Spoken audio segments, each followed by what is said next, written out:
Yasu Malagedo.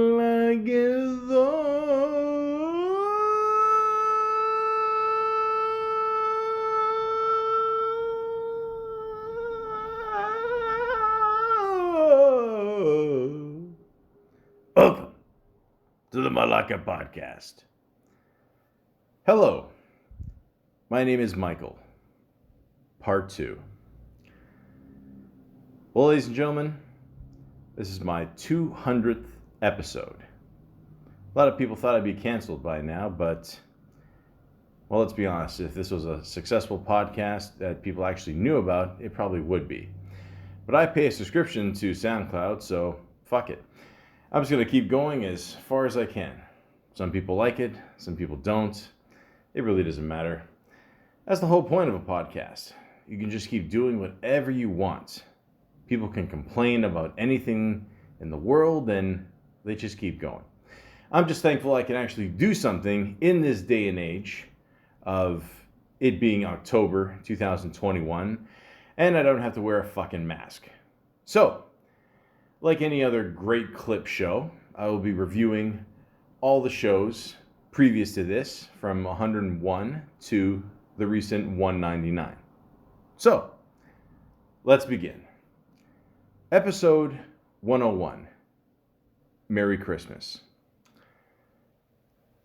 Well, there's not much more I could say about this. I mean, every year once November hits, we go to the stores, and even if you go to a store at the end of October, I mean, most of the times they got their Christmas shit already, to go and the sell thing. I'm so sick and tired of fucking talking about Christmas every fucking year. I'll be honest with you. I mean, don't get me wrong. I love Christmas. It's time to get together with your family and chilling out and all that good food, and it's a nice time. It really is, But I'm, it's become too commercialized over the years, and there's something depressing, especially about the COVID world that we're still living in. We got to go to stores. Everybody's wearing a Christmas hat at the same time. They're still wearing their cute little mask. So that sucks. It really does. I mean, hopefully you don't have to wear your mask during dinner, even if you go out to a restaurant.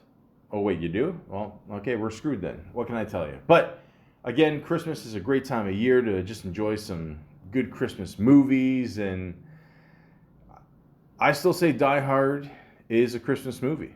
I don't give a shit what Bruce Willis said in his roast. I don't care. Bruce, I love you. We got the same haircut now, but even still, it is forever a Christmas movie. And same thing with Die Hard 2. Die Harder. Again, best sequel title ever. So, saying this in October 2021, happy future Christmas and a very happy future New Year. And yes, I'm saying Merry Christmas, okay? Not Happy Holidays, not Merry Xmas, okay? I fucking hate that. Like, even when I was a kid, I fucking hated Xmas, okay? So just say Merry Christmas. Okay, can we get past this PC world, guys, please? Just, it's nothing personal. It's strictly business. No. Well, actually, yeah, it pretty much has turned into a business Christmas. But anyways, it's time to get together with the people you love, have a good time, and that's it. I'm wishing Merry Christmas to people in October. What the fuck? But anyways, have a Merry Christmas. 102, Seeing Red. Also, Coca-Cola. I've had my experience with Coca-Cola. Just recently, the last couple of months, I've given up pop completely. Well, not completely. I had like a little baby ginger ale that someone gave me. It's a whole fucking story there. But anyways, yeah, I mean, again, I'm not against pop or nothing. I've looked up the research, and it's apparently really bad for your bones, and I don't know. I mean, if you want to endorse it, go ahead. It's cool. I'm not saying, never drink pop again, but, working for Coca-Cola was a huge pain in the ass. I'm not going to lie. It was just absolutely horrible for me. Horrible experience. Again, I'm not going to talk about the whole like trying to get in the union thing, you can just listen to the podcast for yourself, because I'm like, first of all, to this day I still don't believe that actually was a thing, like the way they subtract days from a year before fuck, who cares. But anyways, yeah, I'm giving up this pop thing and see where it goes. So yeah, stick in the water, nature's fruit juice, it's a beautiful thing. I always have it right in front of me here.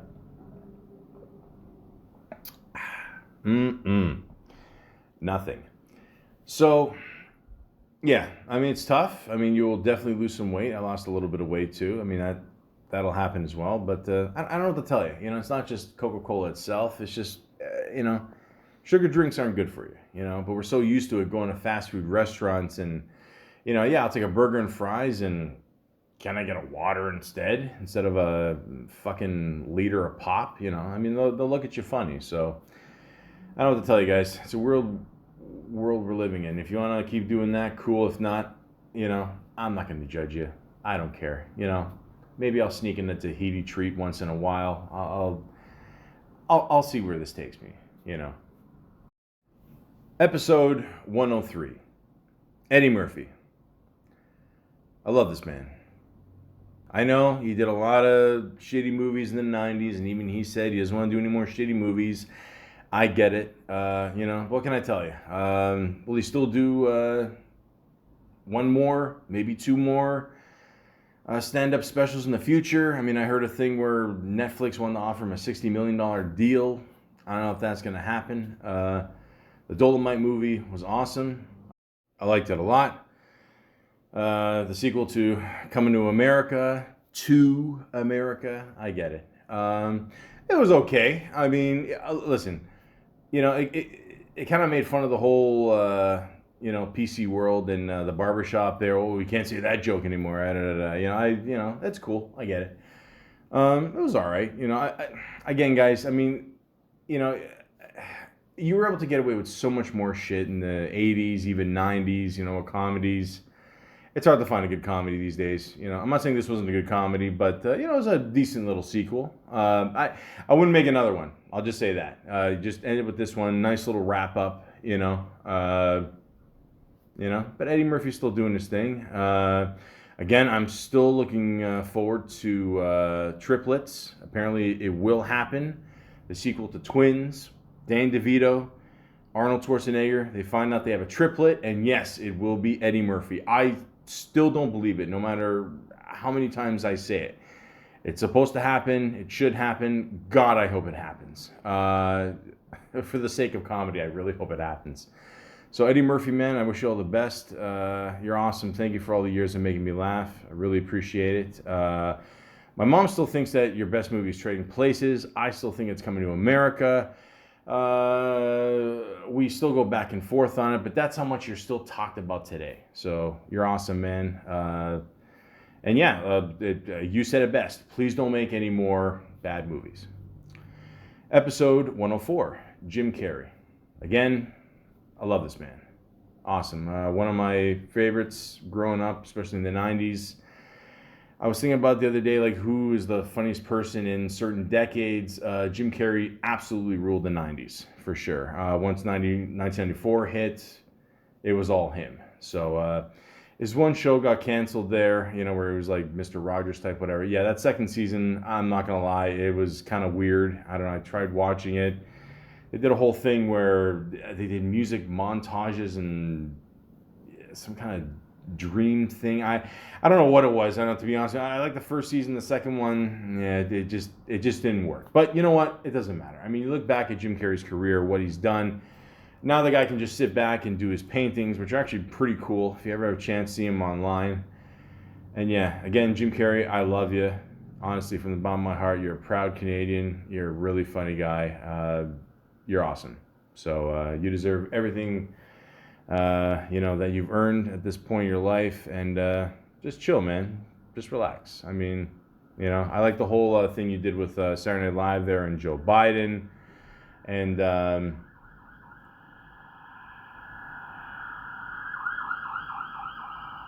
maybe you could do a movie about an ambulance driver. I don't know. The point is, Mr.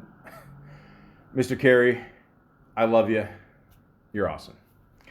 Episode 105, public transportation. I fucking hate public transportation. I still hate it to this day. I hope one day I can actually afford a car. Or actually, no, let me scratch that. I can afford a car. I just can't afford the insurance. I tell people I live on Danforth and I'm a male. And yeah, I'm screwed there. So for those of you who don't know what Danforth is, it's like Greektown in Toronto. Yeah, it's a great place to live. But at the same time, yeah, you tell them you live near there, your car insurance, you're fucked. But anyways, yeah, so again, we got no choice but to do public transportation. Until you do that, I'm going to get a license plate that says fuck the TTC. I don't give a shit how much it's going to cost me. I'm going to do it. I don't care. Like, if it costs me more than insurance, who cares? But, once I can afford it, I'm going to do it. And, yeah, it's still, it sucks. Let's just be honest. Especially now during COVID, there's like half the seats. You got to watch out where you sit. Some people don't give a fuck. I mean, they just don't wear their mask. They don't care. They absolutely don't care. I mean, if the driver doesn't say anything, we can't say anything because I don't know. I don't know. Why can't we say anything? I mean, you could. I'm just too lazy at this point. I don't care. If they want to breathe, I mean, you can't blame them. At the same time, if you're sick, don't get on the bus, and we don't know what's going to happen. And I don't know. It's fucking pointless. It really is. It's just a losing battle at this point. But yeah, it's just one of those things. Again, if you go on the bus or subway or whatever, you're just going to have to put up with it. So it is what it is. It is what it is. Episode 106, Saturday Night Live. I believe this was my longest podcast I've ever done. It was a little over 2 hours and 20 minutes. Not much else to say. Saturday Night Live still going strong. I don't know, Lorne Michaels, I mean, he's such a smart guy in the sense where they said, like, he's taken over late night for Saturdays. During the week, he's got Jimmy Fallon, doing the late show there. He's got, I forgot the other guy's name. It'll come to me. Hold on. Seth Meyers. There you go. Thank you. Special guest, Steve McQueen on the motorcycle. Anyways, but yeah, he's just killing it, man. I mean, he's totally taken over. Still enjoy watching it, although I will say this, Saturday Night Live, in many ways, it's almost like buying a rap album nowadays. You just hope that there's a couple good tracks on there, and same thing with Saturday Night Live. You hope there's a couple good skits that you can remember, and that's it. I mean, they've added a few new people as well. Still feel bad for that dude that got fired, but the one guy that they have on now, he's killing it. So I don't know, guys. There's the irony. I don't know what to tell you. I mean, all I can say is this. Again, just not with Saturday Night Live, just with people in general. You're gonna hire someone, give them a job, okay, fine, but don't fire them after you do the research. You know what I mean? Like, find out what they're about and what they've done, then give them the job, and if you still accept them. You know what I mean? So it just sucks that guy had to lose that job. But, yeah. Saturday Night Live is still funny, Again, I think they should have more comedians on there. That's just my opinion, because believe it or not, it is a comedy show, and comedians are funny. So that's, again, I think, the whole peanut butter and jelly theory, it just goes well together. And, yeah, I still miss a funny fat guy. So, until then, worst case scenario, you just got to listen to my podcast. So, yeah, to Lorne Michaels, again, thanks for creating an awesome show. And, yeah, just keep up the good work. Episode 107, Will Smith. Didn't have much to say about Will Smith until a couple days ago, until he gave an interview. He said something like, I could have had an affair with Halle Berry. I also could have had an affair with Halle Berry, but it's, again, it wasn't possible. I mean, I want proof, Mr. Smith. I want proof, okay? I'm not saying that you couldn't have pulled it off. I'm just saying, whatever. I mean, it's everybody's fantasy, okay? You know, like we get it, man. You know, but at the same time, Will Smith is still doing his thing, making movies. You know, talking about also in the article, you know, he still going through a lot of stuff. You know, a lot of trials and tribulations with his marriage, and you know, in the end, Will, you know, you've been doing this for a long time, almost what, like, yeah, over 3 decades. Music, movies, TV shows. You got nothing else to prove, man. You know what I mean? Like, in the end, the only thing that you got to prove is, you know, whatever's personal to you in your life.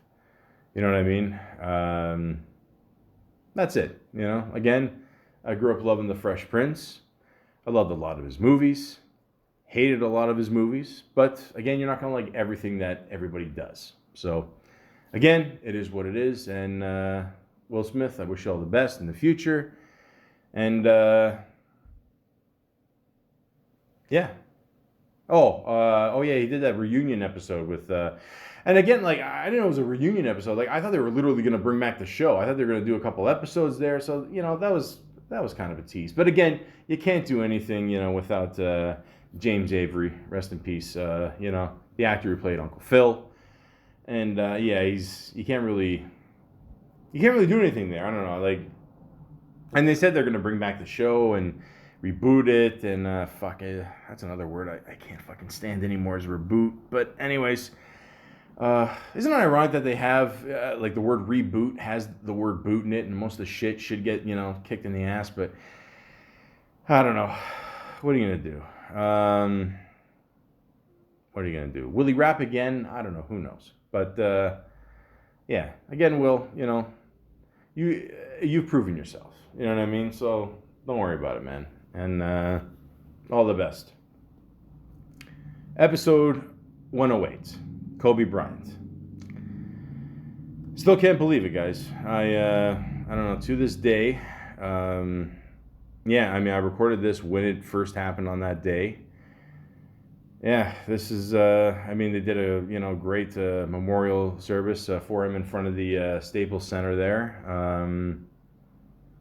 You know, again, you got to see Michael Jordan cry. You know, he even made a joke about that. But yeah, in all seriousness, guys, I mean, this is. I don't know. I didn't like talking about it, to be honest with you. I'm not trying to be that guy, whatever. But you know, just the way it went down, everything. It just, I don't know.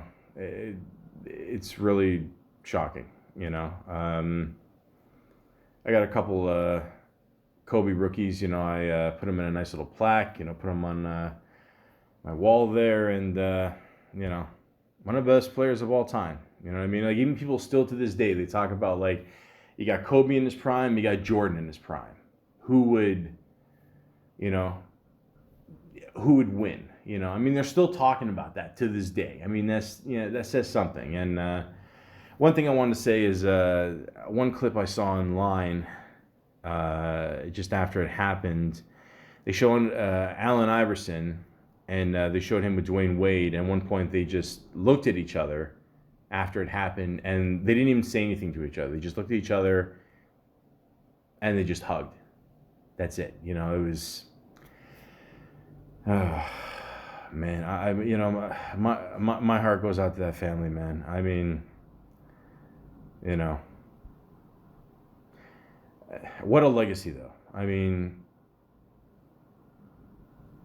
afterwards they you know like everybody played their first game back after it happened, and they let the first 24 seconds run out for each team. So I thought that was like in the beginning of the game, you know, the first 24 seconds.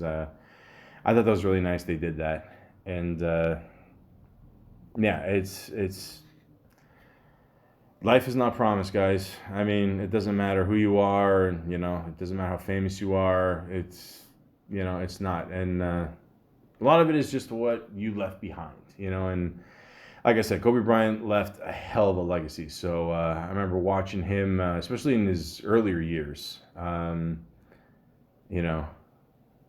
Like what a great player. And then, you know, the way he ended his career and the championships, and, you know, I still remember that one play, he gave the ball to someone just outside the court there, and he like faked the, but like he did one of those like head ball fakes in front of, like Kobe didn't even budge, you know, like he was such in the game. Like Kobe was just such a like a he was a fun guy, but just a very serious player at the same time, but serious in a good way, you know, like he took the game really seriously, man, and you know, God bless him for that, and he will always be remembered for sure. So again, Kobe Bryant, thank you very much for the memories, and you know. My heart goes out to your family, and rest in peace.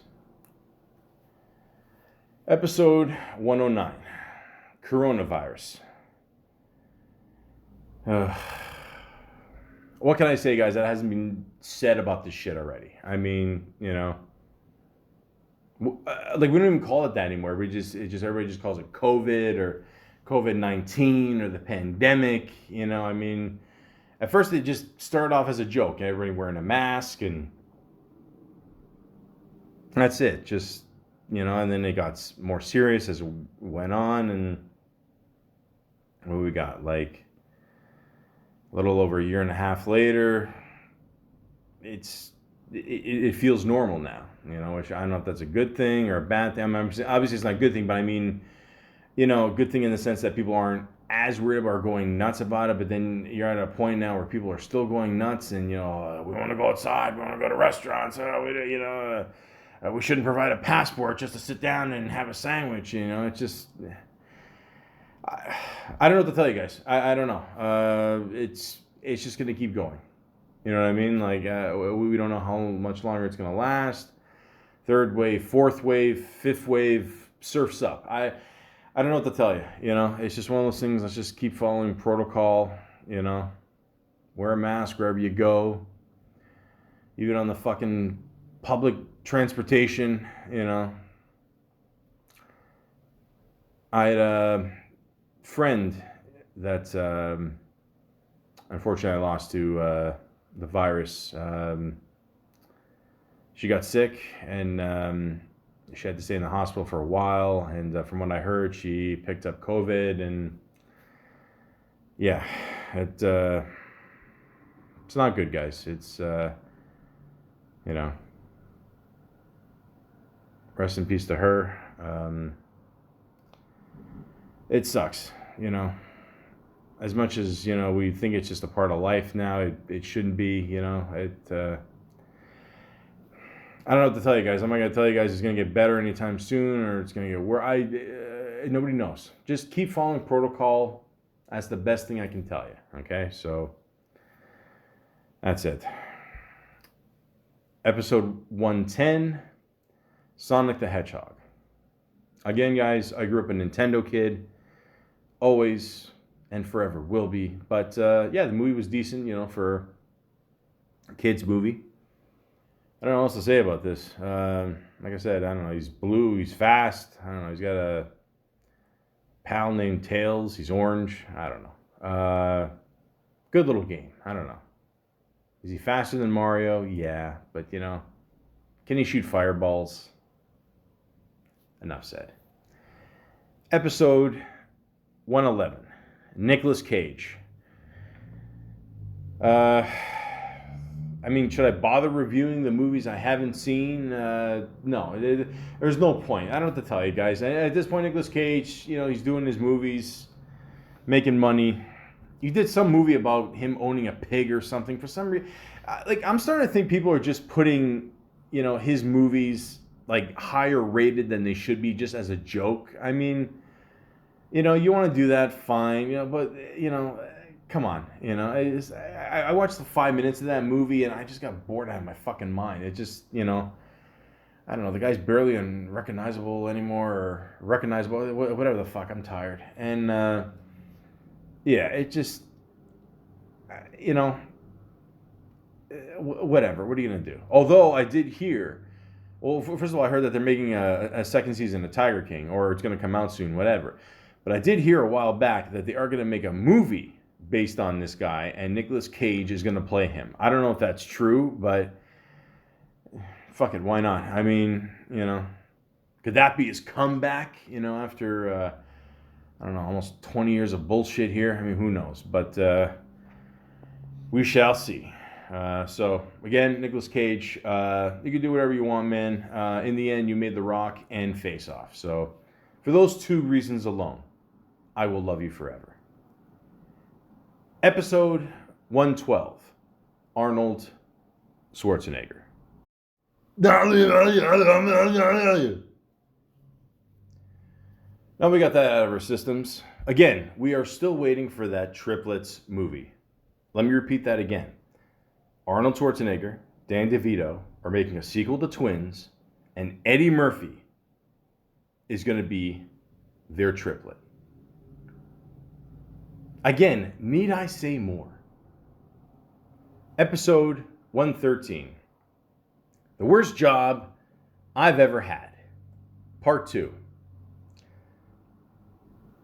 You know what? I don't want to relive this shit. Episode 114. Shit. Also known as poo, poop, or feces. Ladies and gentlemen, if you don't know how to wipe your ass at a certain age, then you have problems, okay? Again, like I said, I admit it. I end every shit with a wet wipe, okay? That's what a real man does, okay? Real man doesn't want dingleberries for the rest of the day and scratching his asshole and, you know, wondering if he put a pair of black or white underwear, and if he did wear the white underwear, you know, is it going to leave a stain? And he's got to worry about later on, you know, seeing his wife or, you know, his mistress, and does he have to take another shower? And again, the point is just, you know, you guys know what to do. Okay? I'm sick of this shit. Episode 115, Zamboni.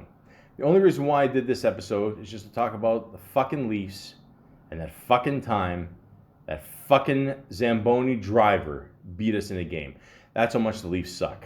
Moving on. Episode 116, Tom Hanks. Basically, one of Hollywood's nicest guy, if not the nicest. I saw some preview about some movie or a TV series going to do something about him and a robot or something. Why not? Why not? Why can't robots even love him? That's how lovable Tom Hanks is. Him and his lovely wife have become official Greek citizens. As a proud, well, the only person that does the Malaka podcast, I think that is awesome. So, why not? That's beautiful. It's a beautiful thing. Tom Hanks is a lovely man, and you know, if he wants to make Forrest Gump Part 2, I'm for it. I don't mind. It's okay. Will he have revenge on certain people that fucked him over, or will he play ping pong, you know, against Bruce Lee with nunchucks? I don't know. Let's see what happens, guys. But in the end, Tom Hanks is going to be all right. Band of Brothers Part 2. No, it's not going to happen. But again, Tom Hanks is awesome. Thank you again for all the years of great entertainment. To think you were almost Super Mario, and because of the shitty movies you did before, that's why they didn't pick you. And that's why you were able to do Philadelphia, and from there, the rest is history. The rest is history. One more time. The rest is history. But again, I will always love you for the Burbs. Hey, Pinocchio, where do you think you're going? Episode 117, The Worst Job I've Ever Had, and Weed, Part 3. Again, I don't want to relive this. I really don't. That's how bad these jobs are. And weed's awesome. Episode 118, Coronavirus, Part 2. Are we not sick of this already? I am. Moving on. Just move on to your weed store. That is if you live in Canada. Like, again, that's great. I mean, like, again, these fuckers are popping up like they're the new 7-Elevens. It's it's a great time to be Canadian. Episode 119, April Fools. My shortest podcast. I couldn't think of anything else. Episode 120, cocaine. Do not do cocaine, ladies and gentlemen. It's great watching these cocaine cowboys specials on Netflix and movies. It's very entertaining. But that whole world, you don't need that. There's friends in my world, the last couple of years, even years before, I've had to cancel out just because they do coke, and it's, in the end, cocaine equals the asshole drug. That's it. That's the best way I can put it. You're snorting a chemical up your nose. I remember one time, I forgot if I told the story. Fuck it, I'll tell it again. I was doing some kind of pre-screening thing, whatever the fuck, for a company, who cares? And I don't know, the guy was going into a store, he worked at a certain facility, and this woman did so much cocaine, she just fried her brain, and literally her nose just fell off. But every time, she was so delusional, she would look in the mirror, and she would still see a nose on her face. That's how gone she was. Okay? I love Richard Pryor, don't get me wrong, but look at those last years of him. That's your future, guys. No offense. Again, I'm not ripping on the guy, one of the funniest guys of all time, one of the best storytellers in comedy of all time. But man, Rick James said it best. Cocaine is a hell of a drug. Episode 121. Coronavirus Part 3 and the worst job I've ever had, Part 4. Fuck you and fuck you. Episode 122, beard. Well, it's funny I'm actually doing this now because I haven't shaved in probably 5 weeks. I'm starting to grow this nice little kick-ass beard. It's getting to be really soft. I don't know if you can hear it through the speaker there. It's really nice. Yeah, beards are awesome, man. I love it. They cover up the 3 chins on me. Very nice. It's a beautiful thing. It really is. I never thought I'd have way more hair on my face than I would my head. But for most guys, it'll probably happen. So, if you want, just dive right in there, have a beard, Cool. Episode 123, isolation. Yeah, after doing the 3 coronavirus specials here, you get to feel alone here. But all jokes aside, guys, you ever feel alone? Talk to somebody, talk it out, Somebody should not be alone for that long, and this coming from a guy who lives on his own and is an only child. So, it's good to interact with people. Just call somebody up, even out of the blue. Hey, how you doing? Whatever. If you got a problem, talk to someone professionally, It can get pretty lonely out there, especially during these times. So if you have this problem, don't be afraid to talk to somebody. You'd be surprised how many people actually have the same problem as you. Episode 124, Jack Black. Love this man. Absolutely love this man. I found out recently that he was supposed to be in True Romance. They cut the scene out. He was supposed to be one of those like ushers or something. He even had I think he had a dog too. He was supposed to be in Waterworld. He got cut out of that. But as you can clearly see, after all that, True Romance, it would have been cool to be in that one. Waterworld. I never actually saw Waterworld. I don't know. I wanted to see the one version there, the extended version, but then they only have the clean version that was on TV, so it's edited, and it's just weird, guys. No one's gonna, I don't know. The point is, Jack Black is fucking hilarious. Keep making those Jumanji movies. I guarantee you they're gonna make at least 5 of them. That's my prediction. I think they're gonna obviously do another one for sure. They gotta make it a trifecta. I think it'll be kind of like a Shrek thing, make the 3 and then we could do one more. We could do one more. Yeah, it just, the money keeps coming in. It, they'll see it. The first one I mentioned in my one podcast. I actually saw it during work. I worked in a mall. I said, fuck it, I'm going to go see a movie, see if anybody notices. I was gone for 2 hours. Nobody noticed. So, yeah. So for that alone, Jack Black, you're awesome. Thank you for, providing me with such great entertainment, especially during work hours. Episode 125, Handshake. If this pandemic has taught us anything, let's be honest, handshakes are completely pointless.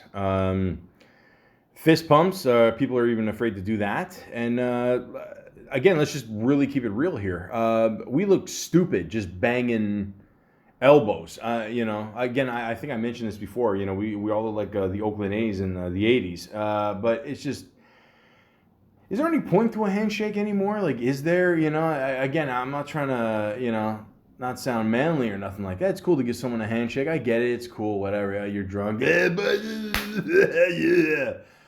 Yeah, I really miss that. But, yeah, I don't see the point of a handshake anymore. I really don't. I think it's a little played out. But hey, if you want to do it, cool. Want to get COVID, go for it. Episode 126, Cheat. Yeah, talked about when I cheated there, when I cheated in other things as well. I don't condone cheating, but at the same time, I don't know, we all do it, A lot of times we're just cheating ourselves, Let's say if, someone's on a diet and, you don't really need to be on a diet and you're just like, hey, I could have a banana split. Why not? It's banana, fruit. How can it not be good for me? You got that pineapple topping. Again, fruit, strawberry fruit. It's mostly fruit, guys. I mean, So, aren't you really cheating yourself if you don't enjoy a beautiful banana split? Because I don't know what's going to happen to us the next day. We could get hit by a car. We could get hit with COVID. We can get hit by a car by somebody that has COVID. We don't know. We have no idea what's going to happen. So, but in all seriousness, deep down, if what form of cheating you're doing is wrong, and I don't know, you're fucking grown up. Don't do it. That's it. Episode 127, Bruce Willis. Yeah, he did the roast there of himself on Comedy Central. That was funny. I enjoyed that. I wish I could say I still enjoy his movies. Will he make another Die Hard? It's, again, with COVID, who the fuck knows when it's going to come out anyway. Could get it by 2030. We waited this long for the fucking Bond movie. But yeah, Bruce Willis is still a cool dude. And again, like I said, Die Hard 1, Christmas movie. Die Hard 2, Christmas movie. Die Harder. Die Hard 3, not so much. Die Hard 4, why the fuck was it rated PG? The fifth one, holy fuck, what a piece of shit. But again, Bruce Willis, Boy Scout. Good movie. I liked it. So again, Bruce, thank you very much for all the years of entertainment. I appreciate it, man. Episode 128, Keanu Reeves. Another proud Canadian. Very nice guy. Also one of the nicest people in Hollywood. They're making another Matrix. Sure, why not? I don't know. You guys know how I feel about the second and third one, like a lot of people do. But hey, you know what? John Wick is still going. You make a bunch of those, man. I don't give a shit. Keep going. Just keep going. John Wick always kicks ass. That's it. So, Reeves, you've been through a lot in your life, man. We appreciate that you're still doing all these jobs and, still kicking ass, at your age. And I would kill to have your hair for just one day. Just even 1 hour. But the point is, you're awesome. You're a nice guy, man. Thank you for all the years of entertainment. Episode 129, Mosquito. I hate you fuckers. I really do. You guys, like on top of the humidity, between that and you guys just ruin my summers all the time. Especially if I'm up north, I can't sit outside when it's dark.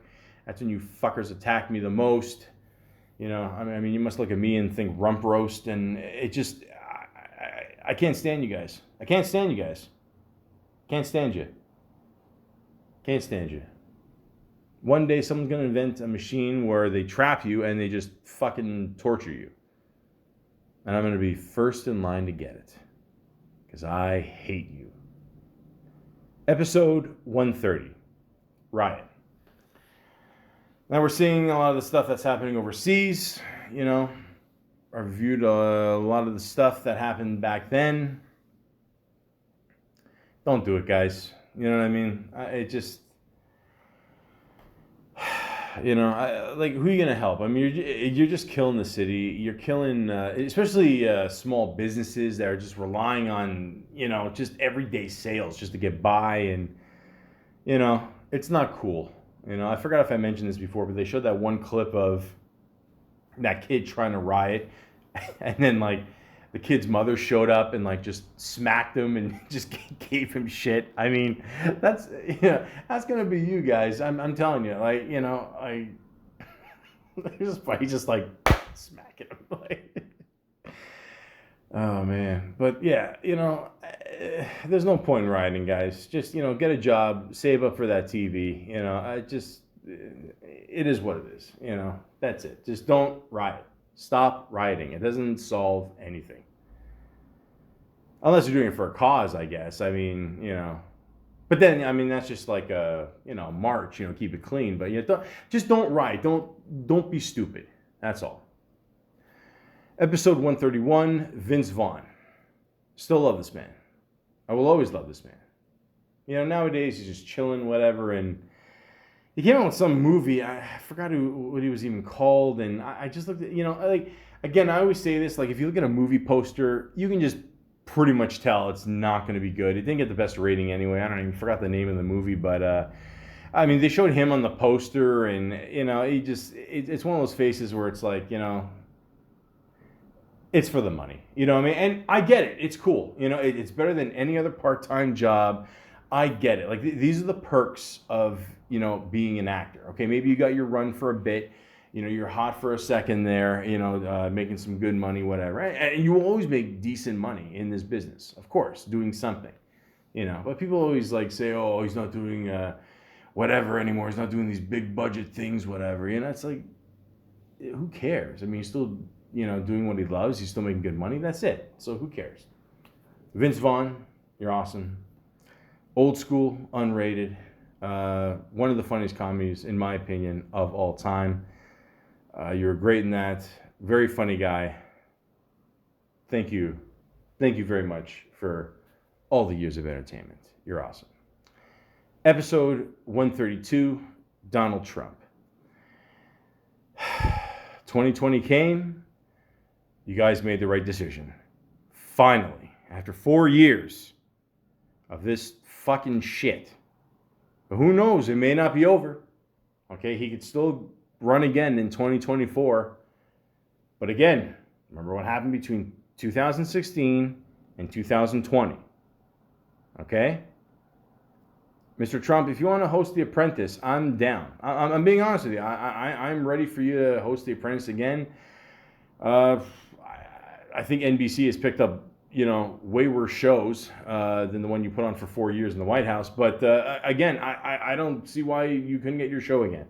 So just do that, man. That's it. You know, like, chill, you know, enjoy your McDonald's.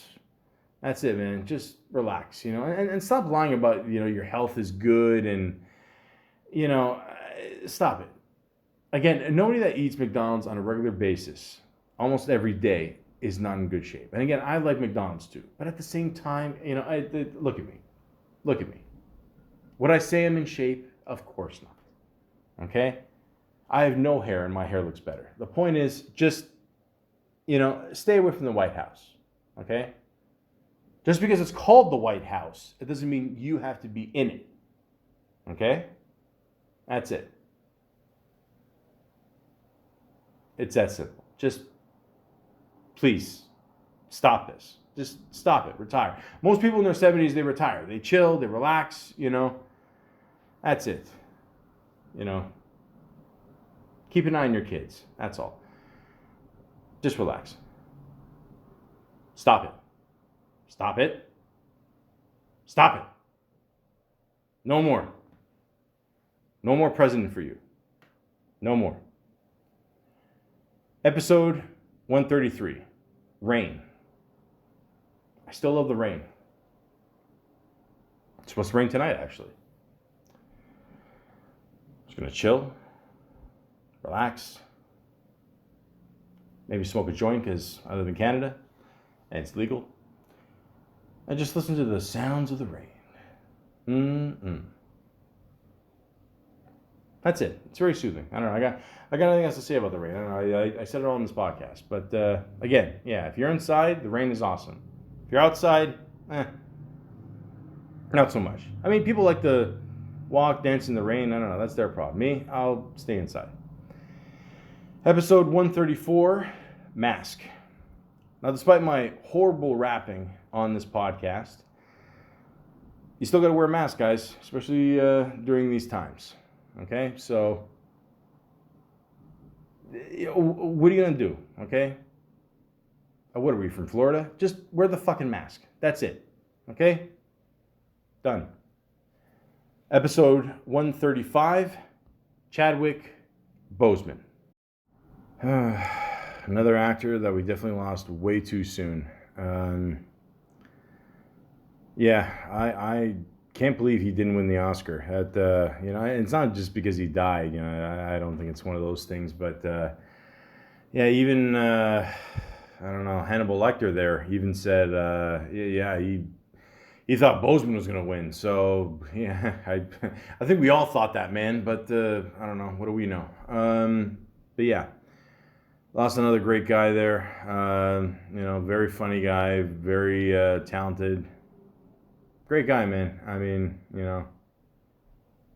for 4 years, I think they said that he didn't want to, make it public. They had cancer. And, yeah, that sucks, man. I mean, but again, not the longest legacy, but not the shortest either, but still people will absolutely remember him. So again, Chadwick Boseman, rest in peace. Episode 136, Chris Tucker. I mean, at this point, will we even get another Friday? A fourth Friday, even with Chris Tucker, Witherspoon died, Zeus died, the guy that played Zell died. I just forget. These guys are all dying off, man. I mean, I don't know what's going to happen here. It sucks. I mean, we were hoping for another one more, but I don't know. It doesn't look like it's going to happen here. But, I don't know. Chris Tucker, though, he always seems to find himself in a good place. You know what I mean? Where it comes to movies or, whatever. So him doing stand-up, and I don't know, he always seems to keep himself busy. So I don't know. Well, we'll see what happens. But again, Chris Tucker, thanks for all the years of entertainment. Always appreciate it. In my area, in Toronto, in Greenwood and Danforth, they had a theater there. Now it's a Tim Hortons. They call it the Tim Hortons Theater. It was a cute little theater. Again, it's hard to have a theater on Danforth because there's nowhere to fucking park. But I remember seeing Rush Hour there with my buddy, and it was a good little time. I always enjoyed those movies. The third one, but I always thought Chris Tucker was a really funny guy. So, will we see another Friday with Chris Tucker? Who knows? But again, thanks for all the years of entertainment. I really appreciate it. Episode 137, Ryan Gosling. Now we got the ladies' attention. He took some time off here, and I don't know, he's going to come back and do something else. I don't know, who knows? Going through his movies that one time, the guy's done a lot of great movies. Like I said, the new Blade Runner there, I thought it was awesome. I mean, I'll be honest with you, like I said before, the first Blade Runner, I thought it was okay. I didn't think it was anything special, I got to be honest. But this next one, that he was in with Harrison Ford, I mean, it was visually, I saw it in theaters, so maybe that makes a difference. But like I said, visually, it's one of the best movies I've ever seen in my life. And that's not to say it's not a good story or action, whatever. It's still great, but it is. It's just phenomenal to watch. So again, Ryan, proud Canadian. Yeah, let's see what happens next with this guy. So until then, Ryan, thanks for. I refuse to call you Mr. Gosling because I'm pretty sure we're the same age. Although looking at us, I probably look like your brother that's aged very poorly. But yeah, Ryan, thanks for all the years of entertainment, man. And like I said, Drive kicks ass. Episode 138, Rick Moranis. So I do this podcast about Rick Moranis because I see him in the commercial there with Van Wilder. And, and then, like, what was it, like a week later, the poor guy's just walking along the street in New York, and some jerk-off just fucking pushes him for no reason. Like, again, I get it, the city of New York, I've been there, it's nice, I've been told it's way nicer than what it was in, like, the 80s and whatever, but, because of the gentrification over the years, but, yeah, I don't know what possesses you to push Mr. Moranis for no reason. I don't know. Like, I don't think they ever caught the guy either. And again, it's not like, Rick Moranis was, pushing the guy back or something for no reason. It just happened. So, I don't know. It's a very, it's a weird world. I don't know. I don't think the guy was wearing a mask either. But the point is, I've been told that Rick Moranis is going to do the whole Honey, I Shrunk the Kids again. Now he's going to play the father. And it's going to be a TV series instead of a movie. And will it happen? Will it still happen? Because of the virus. Yeah, it'll be airing in, I don't know, 2025. Who the fuck knows? But, yeah, look forward to seeing that. And again, Rick Moranis, I always loved you, man. Strange Brew. A movie's awesome. I love it. And thanks for all the years of entertainment. And listen. We got to find out who's that guy that pushed you, eh? Because we got to, maybe give that guy a push. I don't know. I'm just saying, allegedly. Just saying, maybe a mental push. I don't even know what that means, but whatever. He shouldn't be able to get away with that. Just saying. Episode 139, Coronavirus Part 4. Was I running out of things to talk about or something? I mean, we're at Part 4 now. Jesus. I mean, like, yeah. Fuck it. Episode 140, Cancel Culture. I'll just say this. Again, it's one of those things where if you did shit, let's say, starting from, like whatever, the 90s, like perfect example, like South Park, they asked them, why they can't be canceled. I'll tell you why, because they're fucking awesome, okay? They've been doing it forever. They didn't get canceled back then. You're not going to cancel them now, okay? So again, you sick, stupid loners that are sitting in your parents' basements doing absolutely nothing with your life, okay? And I don't want to hear no bullshit about the coronavirus or COVID-19 or there's a pandemic, I can't move out now. Yes, you can. Okay, it's one less mouth to feed and one less mouth to cover up, okay? Get the fuck out of your parents' house, get a job, and move on with your education. You're not going to learn anything in life until you move out of your parents' place. Trust me on that one, okay? And just because someone is doing better than you, it doesn't give you the right to judge them on, your fucking keyboard and, for you to be bored with life and just fuck with someone else's life. Okay, maybe a lot of people do deserve to get canceled. I'll give you that. But, some people, said something like years ago, like with Kevin Hart and the Oscars, whatever. Who gives a shit? Honestly, should he have said what he said? No. But how long ago did he say it? Like I said, 30 days. 30 days. That's all you got. When someone does something, you have 30 days to catch their ass on this. That's it. Now, obviously, nowadays, people are picking up on it quick because everything's online in 2 seconds.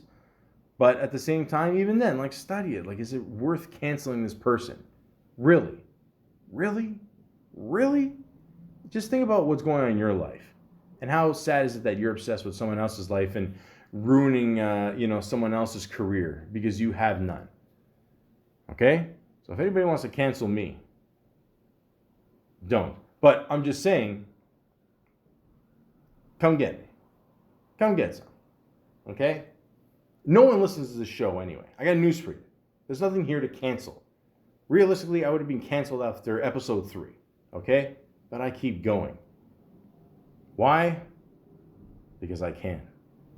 And I refuse to be canceled. I love doing it. But if you want to cancel me, go ahead. I don't care. There's an audience for everything out there. Me, actors, comedians. They always have their fan base. So in the end, you really can't cancel someone completely.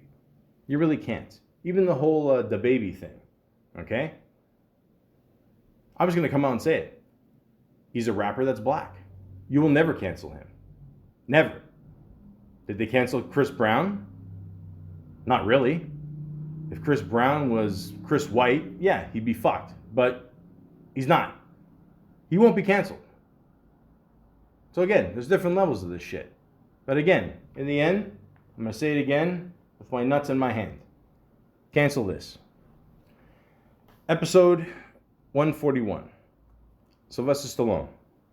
Love this man. Absolutely love this man. He will keep going. He'll keep doing movies. I don't have to say any more. Nothing else. Nothing more. He's awesome. He made Rocky. And then he continued that with Creed.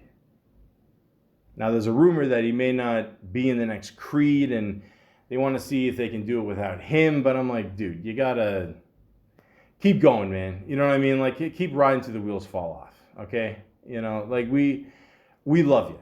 Okay? Like you again, you should have won the Oscar for Best Supporting Actor in the first Creed. I don't know what the fuck happened there. Like I said, my theory is that they didn't want 2 Italians winning that year, Best Actor and Best Supporting Actor. But okay, whatever. Just saying, But again, keep doing it, man. Honestly, like you're so good in that role. I mean, it's yours. It's where you started off, man. Rocky. It's where you gave people hope. Like people were writing scripts on their own because they don't want to deal with, doing stupid jobs. I mean, you started that trend, man. So keep this going with Rocky. Keep being the coach. To Michael B. Jordan. Like he's great in it. So. Honestly, man, Mr. Stallone, I want to thank you for all the years of great entertainment. And please, don't give up on Creed or Rocky or, Balboa's Revenge, whatever. But in all seriousness, like, don't give up being in those movies. Please. Episode 142. Computer Love. Part 3. Also known as online dating. I love a good story. These are actually some of my favorite podcasts to do just because of, experiences that I've been through and just to kind of warn the public, like what's going on out there. Not just from a guy's point of view, from anybody's point of view. It's a dangerous place online. You never know what to expect. And, the stories speak for themselves. And, if you want a good laugh or good cry or just a good lesson, listen to these podcasts. Episode 143, which is actually the house number I actually grew up. But anyways, tornado. Yeah. Not much else to say. I mean, you hear about a tornado coming your way. You just, I don't know, take cover. I saw that one movie with Michael Shannon where they had where he thought a tornado was coming and I don't know, he had to prepare for it. I don't know, I'm not gonna give away the ending. But yeah, there's some areas in the world where you gotta really prepare for that shit. And there's other times where you hear about a tornado and you just think about the Wizard of Oz and you think it's a joke, but it's no joke, man. A lot of the, like even up north. Sometimes you got to worry about that. yeah, if you hear about a tornado, protect yourself. It's the best I can tell you. Episode 144, Denzel Washington. Again, love this man. One of the best actors of all time, period. You wouldn't know it in the one movie I saw him in, the recent one there, with him and, I forgot, the guy who played Freddie Mercury there. He's going to be the bad guy in the new Bond. And then Jared Leto. Oh, fuck, that was a shitty movie. I'm sorry, man. That was, not good. Not good. But again, this is all gravy at this point for Denzel Washington. He's done tons of great movies. Really doesn't have to prove himself, he kind of took over as my generation's Sidney Poitier. So, cool dude, man. Personality up the ass. So that's what I, always saw as like one of his best qualities. Just like the way he acts, the way he moves, his facial expressions. The guy's awesome. So, again, Mr. Washington, I just want to say all the best to you in the future. And, Training Day, man. That was, yeah. Although I'm thinking, I don't know. I guess, yeah. The whole point of that movie is that obviously, good prevails over evil there. And, I get it, But in the end, you would think in a fight like Denzel could beat up, Jake, but okay. I don't know. It's a movie, so yeah. But that last movie, man, oof, that was. Oh yeah, that wasn't good, man. I'm sorry. I almost hate to say that. It's what are you gonna do? What are you gonna do? Man on Fire, though. Man on Fire. That was fucking awesome. That was sick. Episode 145, Sean Connery. Another great person we've lost over the years. Connery, man. The best Bond of all time. I will stand by that to the day I die. He is awesome. Think about that guy who played Bond, and then years later, you got him teaming up with Nicolas Cage in The Rock in a Michael Bay movie. Michael Bay, Sean Connery, and Nicolas Cage. Those are three names you never thought were possible to work together. But it happened, man. And it's one of my favorite action flicks of all time, for sure. But yeah, Connery was awesome, man. He definitely lived a long, happy life. Yeah. So again, Mr. Connery, rest in peace. And thank you for all the years of entertainment. Episode 146, Alex Trebek. It was sad to see him go. Again, proud Canadian, guy just started off, locally broadcasting and ended up hosting one of the biggest game shows of all time. For a while, I think he was doing better because, he was doing well from the treatment there. And then, and they still haven't found a host. Can you imagine this shit? They say they picked someone, but they're not sure or whatever. I don't know. I don't know. If I was up to you guys, you did a male host all these years. I would pick a female host. That's me. Yeah. That's what I would do. That's my advice. But kind of says something that after all these years, or after just all this time, they still can't pick another host to take over Trebek. So yeah. He came across as a really serious guy, but he actually had a really good sense of humor, Alex. So, again, awesome Canadian. Mr. Trebek, we will miss you. Thanks for providing us for many years of entertainment. And, they still haven't picked somebody, man. So, again, that tells you. Can they actually replace Alex Trebek? Who knows? Rest in peace. Episode 147, Dentist. A lot of people have this really bad hatred for the dentist. I don't mind. I got to be honest. I don't think it's that bad. I don't know. But then again, I grew up with a Italian Catholic mother, so I don't know. I don't know. It's almost like a break for an hour. But yeah, I don't know. It's still fine to me, you know. I always like it though. Like a lot of times you're at the dentist and you just lay back there. They're doing the thing, and you know you're all the shit's flying out of your mouth, and the smoke from the drill, and the smell from the whatever fucking shit they put on your teeth there, and they're still trying to make small talk with you, you know, like, and you can't say anything back. I don't know. They're just talking. You're like, yeah, you know, I had this problem, you know, before, and you know, yeah, we're just fixing up the office here. We put some paint on there, and and you know, the doctor said, and you know, yeah, he's just wondering about certain things that are happening in the future. We might end up moving, you know, because that's all you can say. Like, I can't.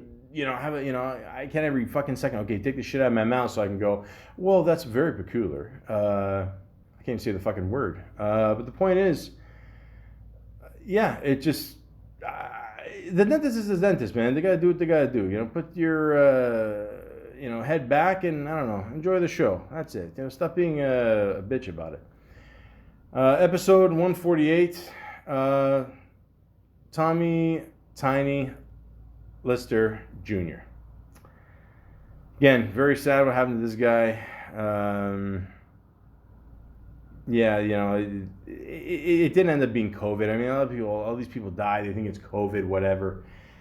You know, it wasn't. You know, it's just sad, man. Honestly, I mean, this guy was a really good guy, and I ended up seeing the movie he did with was a Hulk Hogan there, and yeah, it was a Hulk Hogan. Yeah, and.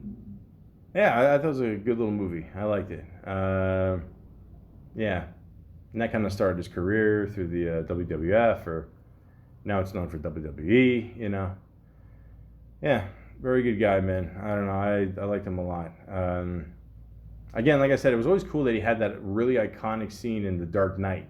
You know, he was the one that was given the detonator, you know, or he's the one that took it, and then like he just threw it out the window after. I mean, I thought that was pretty cool, honestly. But that guy has done a lot of shit, like a lot, man. You know, and that's all you hope for in this business is that, it shouldn't even matter if you're a big star, as long as you can just make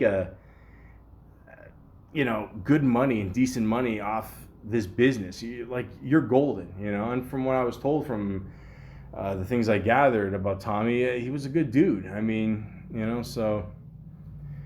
Rest in peace, Tommy Tiny Lister Jr. We love you. We miss you.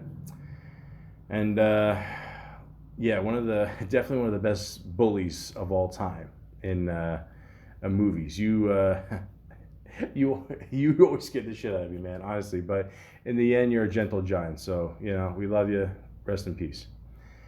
Episode 149, Steven Seagal. Again, when I made this podcast, I thought it was only going to be like maybe a half hour. I don't know how much shit I could get on this guy. It ended up being, close to an hour and a half. He sings, he dances, he does fake karate. He loves his carrots. You know, I would say and again, I'm not one to judge because I'm a fat guy too, but at the same time, you know, he enjoys his vegetables, but it's clear not enough. But, you know, again, I mean, there's just so many bad stories about this guy, and I don't know. I mean, will they make another sequel to one of his first 5 movies? Who the fuck knows? Who knows? I forgot if I mentioned before, like he's apparently got a bulletproof house. I mean, I don't know, man. I don't know. It's Steven Seagal, man. Like, what are you gonna do? It is what it is.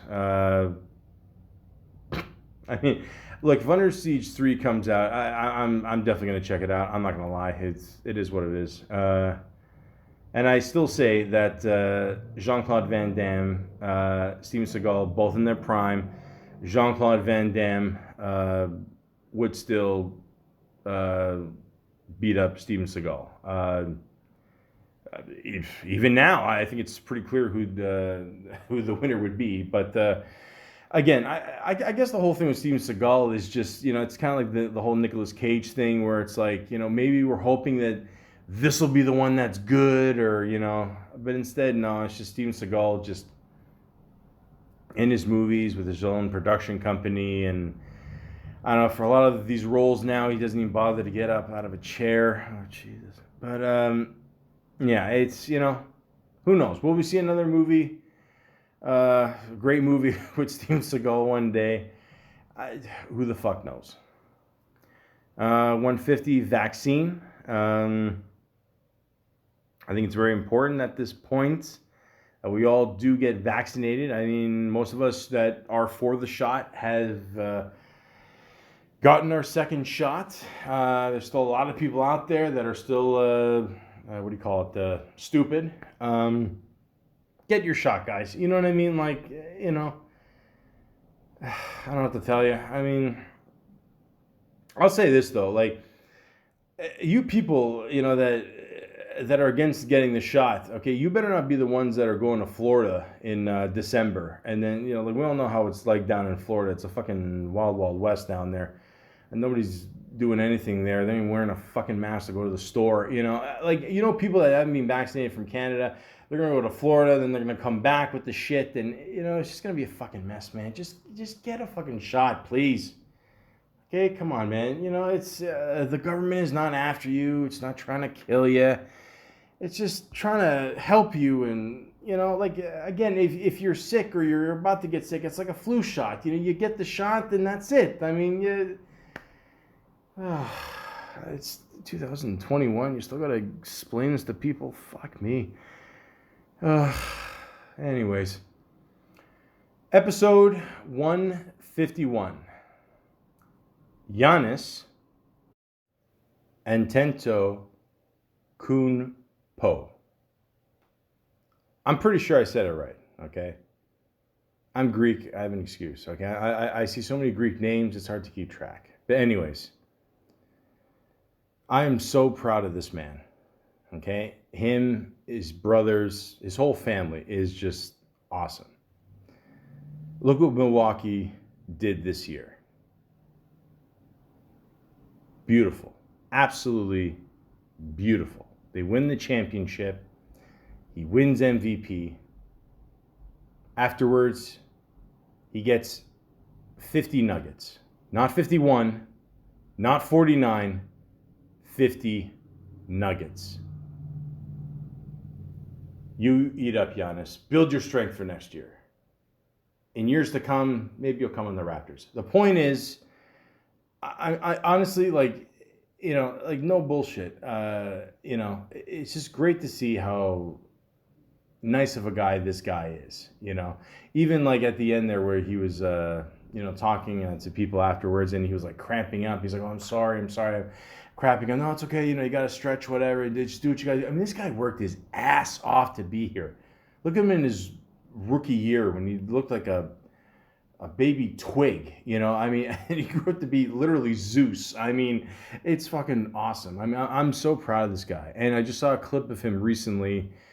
Him and his brothers and his mom went to the Acropolis in Greece, and they brought both trophies there. And that's a huge moment. I mean, like, being Greek, I mean, that is, it's phenomenal what this guy has done. And he's one of the nicest athletes I've seen in any sport I've seen in a very long time. You hear about these guys, they don't want to play for their teams, and they demand trades, and, they bitch about little things. Like, this guy's just going out every fucking game and playing like it's his last. I mean, he's just, it's phenomenal what he's done. I'm extremely proud of him. Extremely. And Giannis, thank you for all the years of entertainment, honestly, especially this year in the playoffs, especially now since, during COVID, and, a lot of players can't play because of their condition, and some players even get COVID and they're delayed for playing, and injuries, whatever, just pulling through, man. And, we were nervous there, when you got injured there and then you came back, and, that the one game, you see people are still honking for you out there. You hear that? Opa. the point is that one game that you played against Durant, that Game 7 against Brooklyn, that was by far the best game of this year's playoffs, 2021. It was fucking awesome. Props to Kevin Durant too, by the way. I would agree Kevin Durant did play the better game that game, and a lot of people give him shit for that last shot, whatever. But again, Giannis, man, you got to give him props, just for going all the way with it, and that one time he just dunked it and he had that game face. He puts his arms down, flexes, and like that's the game face. That's what we're all waiting for with Giannis. We were waiting, like we know he's a nice guy. We know he can like do it, but when he's in game mode, man, forget it. He's one of the best players in the league, in my opinion. I'm not just saying that because I'm Greek. He proved it this year. Okay, everybody, said, the Nets are going to go all the way. The Bucks are not going to beat Atlanta. It's their year. And Atlanta played great too, by the way. Props to that team, Trae Young, all those guys. But I mean, just what a phenomenal playoffs. Obviously, especially for the Bucks. And props to Giannis, man. I mean, if that guy's not proof that you can literally go from living in like a 250 square foot apartment with all your brothers and mother and father and grow up to be an NBA champion and MVP of the playoffs. I mean, that's just, it's spectacular. Like, it really is. It's just awesome.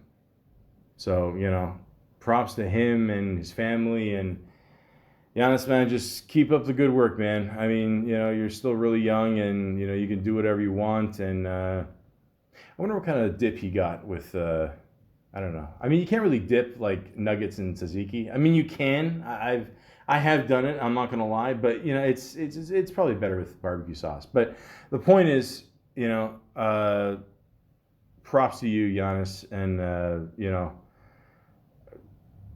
I would say all the best to you in the future, but I'm pretty sure, but one thing I want to say too is like they're interviewing him and he said like if I could go back in time, I would love to win Rookie of the Year. Like he's still thinking about that. You know what I mean? Like, and I don't think it's even an arrogant thing. It's just more like this is how focused he is in his career and how much he loves playing this game and. He obsesses over, something like that. And like, not in a bad way. He just really wishes like he could have accomplished. That's one thing he couldn't accomplish, but he's accomplished so much after that. But he's still like, yeah, like, you know what I mean? Like his mind is still like in that mode, of winning, so, and he's still a nice guy, like, I mean, that's the thing to remember about Yanni. Like, he's just, I can call him Yanni because I'm Greek. I can get away with it. But, yeah, he's just such a nice guy. I love him. Him and his family, Also, congratulations to the Bucks fans. I mean, did you guys see that turnout outside that stadium? I mean, what'd they say? It was like 20, 30,000 or what? That wasn't crazy. Nothing bad happened. Nobody rioted. Nothing like that. Like I said, riots are bad. I mentioned that before. And they all were cool about it, okay? Cities like Philadelphia and Boston, maybe you can, learn something there. But anyways, again, congratulations, Giannis. More success for you in the future, man. And God bless you, In case I missed you, at Easter telling you this, Krosta Nesti. Episode 152, 2020. Go fuck yourself. Well, yeah, I mean, I remember I was working New Year's Eve. I don't know, like over the years, I just don't care about the celebrating New Year's Eve anymore. To me, it's just another day. Who cares? I don't think anybody celebrating, January 1st knew what was going to happen in the next couple months. But yeah, for many reasons, it was a very shitty year. I mean, it's the worst year of all time. I don't know. I think people who grown up in the 1920s would have something to say about that. But yeah. like I said, going back to the pandemic. I don't know what's gonna happen, guys. Again, just protect yourself, wear a mask, do what you got to do. You know, listen to the news. Keep updates. Not so much Fox News because it's obvious, and just be safe out there. Episode 153, The Karate Kid. Well, I'm happy to say that the dude with the ponytail looks like he's coming back for the next season of it. I love it. I love the movies. I mean, the one with Hilary Swank, it's okay. The one with Will Smith's kid, But the show is awesome. So again, if you're a fan of the Karate Kid, really advise you to watch the show. And Kia. Wax on, wax off. That's the way it's gotta be. Episode 154, Tom Segura. Funny guy. Very funny guy. I love listening to his podcast with him and Bert Kreischer. Yes, Bert, I did say your name right. A lot of people can't say your name right. I don't know why. It's pretty obvious. Worst case, just look up man-child in the dictionary and you'll see a face of Bert, and the rest will take over. But yeah, I'm glad Tom's doing better after his injury. I was fucked, man. That fall, he did on the court there. I didn't think that was even possible. Again, I don't care what Woody Harrelson did. Just stick to football, man. I don't have to tell you, but in all honesty, best thing I can tell him is don't be afraid to go back on the court. You know what I mean? Don't do any slam dunks, okay? I didn't tell you to do that. But I'm just saying, don't be afraid to actually go on the court. If you want to go on the court, that's fine. I wouldn't do any more slam dunks. That's just me. But, again, he's doing great with the podcast there.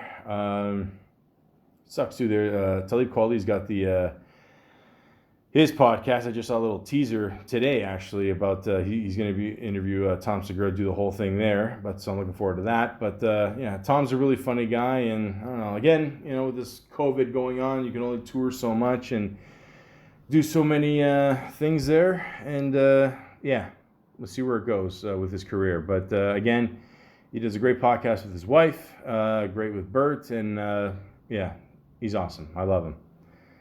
Episode 155, Halle Berry. Well, I already mentioned the story with Will Smith. Halle Berry, I did end up watching that one movie about the singer I mentioned before. That was excellent, by the way. That one other movie that she did where she played the other person there that had like flashbacks of her memory, that was trippy too. Again, I don't think she's going to be in John Wick 4. I don't think so. I don't know. It's even weird.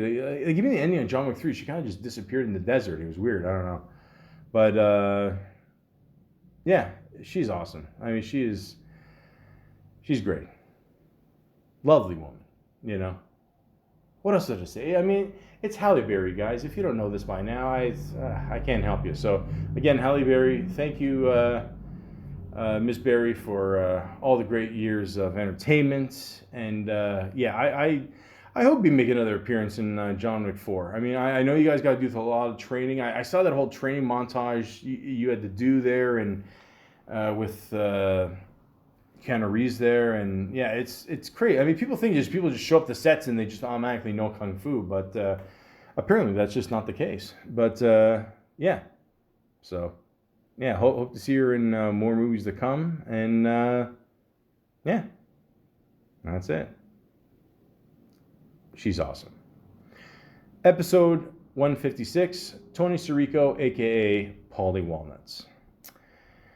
Now, we just saw the Saints of Newark movie there. I don't know the name of the actor that played Paulie. They just showed him in a few scenes there what a young Paulie was. It was funny when they first showed Paulie, he's literally doing his nails. And he's like holding like some kind of like pepper shaker or something. I don't know. But again, his character that he played, Paulie Walnuts, in Sopranos, is just classic. It never gets old. The hair, the wings, whatever you want to call it. It's awesome. I did hear one funny story about Tony Sirico, the real life person. They do the Soprano podcast with Michael and Steve there. And they told a story, like, he would get mail during, like, after 9/11, people were all paranoid about, like, anthrax and getting shit in the mail, whatever, in envelopes, whatever. So every time he got an envelope for a long time, he would put the envelopes in the microwave and just, like, and just cook them for, like, a while, I don't know. It was a while, a few minutes, whatever. And he just wanted to make sure that it just, I don't know, opening the envelope didn't kill him at that time. So, I mean, a lot of, like, his real life persona was absolutely put in, you know, the character Paulie Walnuts for Sopranos. Even David Chase said he kind of just wrote that character in because he just saw him, he knew he was that good. And yeah, he's great, man. Honestly, they only have so many episodes of the Soprano podcast left. Are they going to continue it after the show's done? Or once they're done reviewing the episodes, I don't know. I haven't heard anything yet. They're gonna, you know, interview Tony Sirico. I don't know how the fuck they can't. I really hope they do. So again, Mr. Sirico, thank you for all the years of entertainment. Again, you're one of these actors that not only on screen, but I'm sure in real life would scare the shit out of me, and I'm very proud of that. I really am. So, again, God bless you. All the best. Episode 157, Michael Keaton. As I found out with the podcast, his real name is Michael Douglas, which I did not know that. So, obviously, he changed his name, you know. Because at the time, Michael Douglas, the other one, you know, was very popular. Still is, in my opinion. Yeah. Michael Keaton, we are all looking forward to seeing him in the new Flash movie, playing a 70-year-old Batman. And there's even talks that they might even do another Batman movie with him in it as an older Batman. I mean, again, these are all rumors. I don't know if it's going to happen. You know, for the sake of all the Michael Keaton-ites out there, I'm sure that's a word. I hope it does happen, because I do believe to this day and always, forever and ever, Michael Keaton is the best Batman of all time. Yes, Christian Bale fans, he is good. Don't get me wrong. But did he face off against Jack Nicholson? I don't think so. So, we're all looking forward to seeing that. And again, Michael Keaton, thank you for all the years of entertainment. I love you. And, yeah. I thought Mr. Mom was okay. I mean, it wasn't, you know, best movie in the world, but, you know, I still like it. But I will always love him for the movie Night Shift. Thank you. Episode 158. Cunt.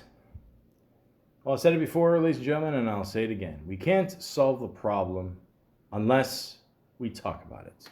So again, we are still looking for a word somewhere between bitch and cunt. Okay? We're still looking for it. Okay? If any suggestions, you know, just leave them out there.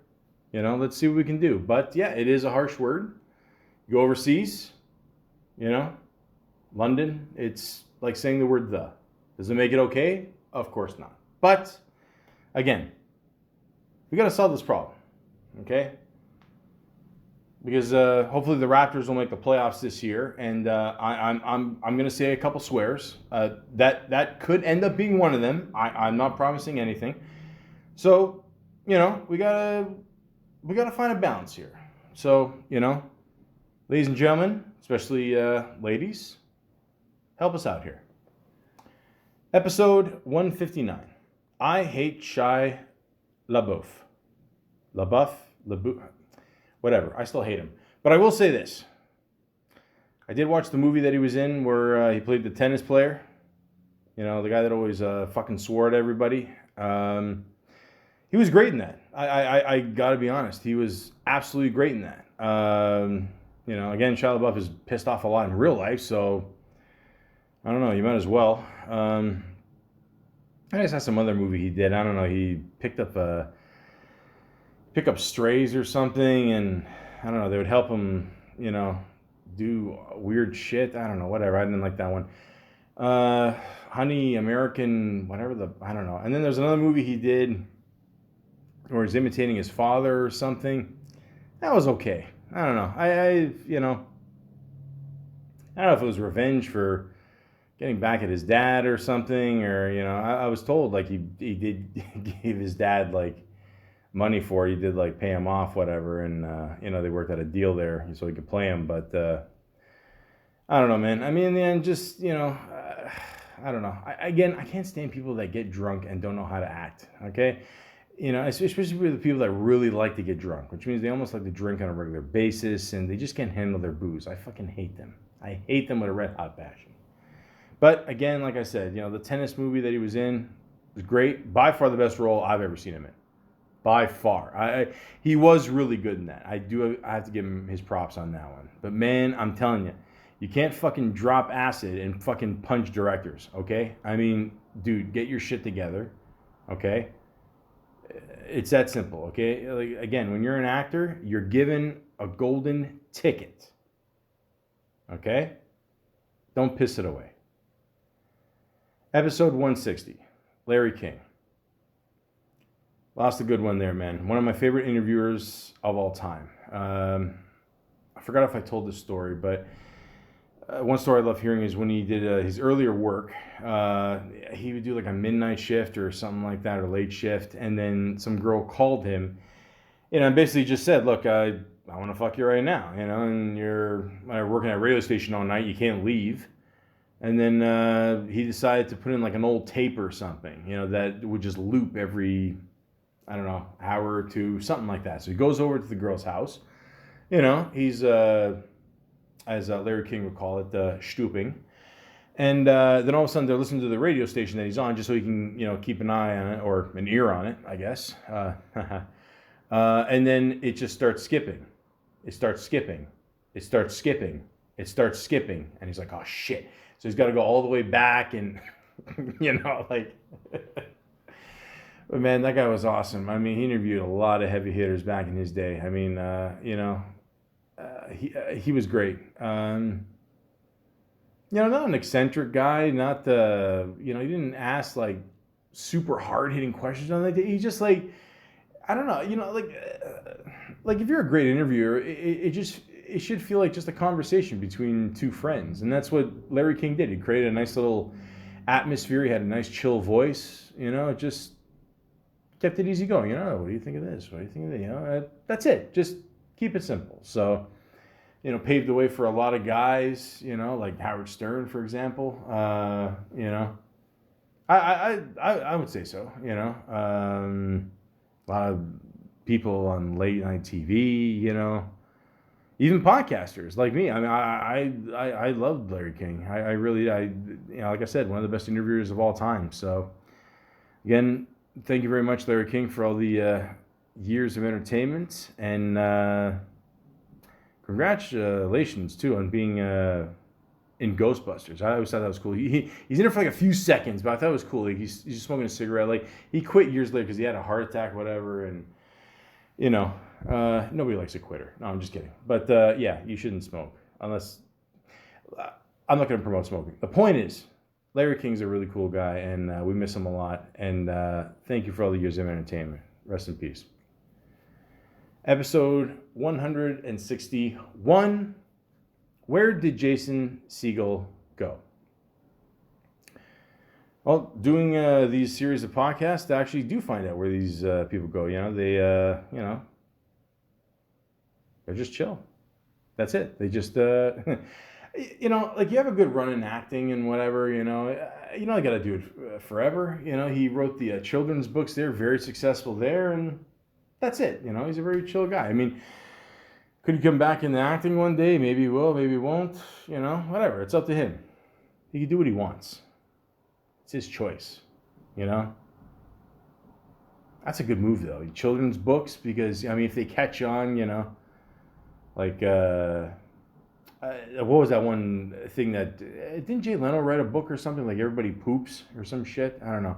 But anyways, yeah, you making. I mean, oh, look at those Harry Potter books. Oh fuck, forget it.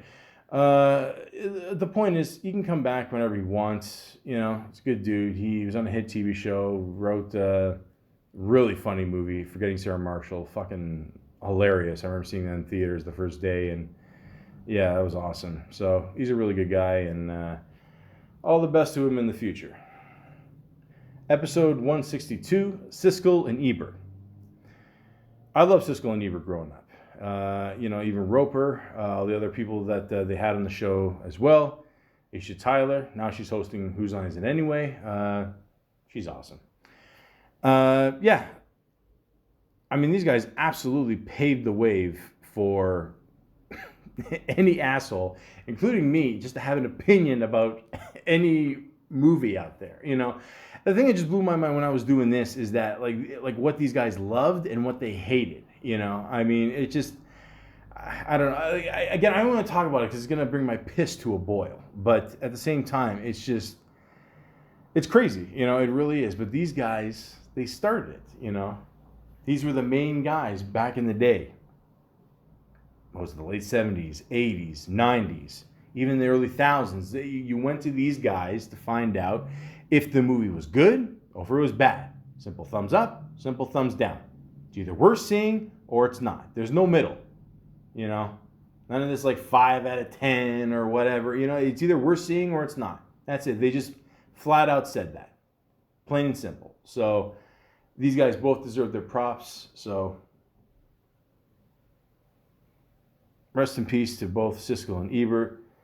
We miss you guys, especially when you guys were fighting back and forth. I always thought that was funny. But yeah, you guys are awesome. So thanks for paving the way for guys like me and everybody else, especially on YouTube. Episode 163, Karen. So the term Karen is still out there.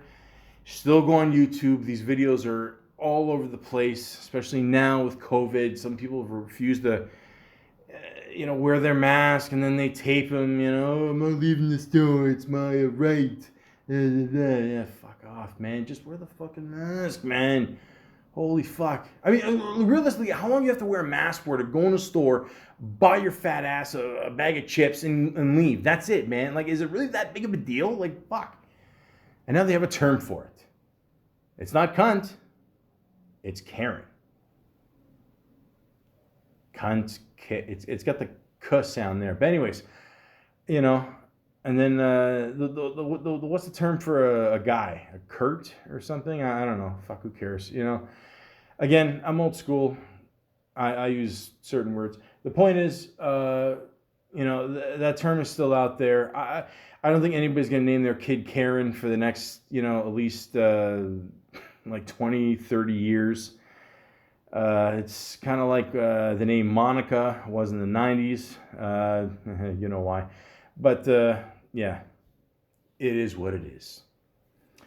Episode 164, my top 10 Nintendo Game Boy games.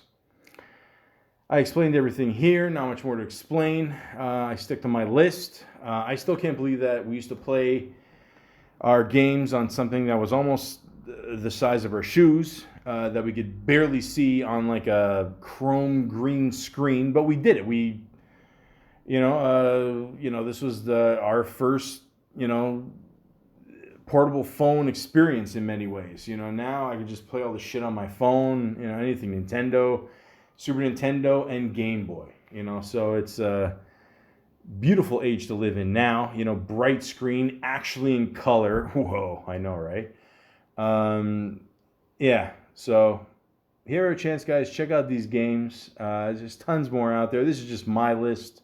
If you disagree, I don't give a shit. It's your opinion. It's my podcast. I'll do what I want. So that's it.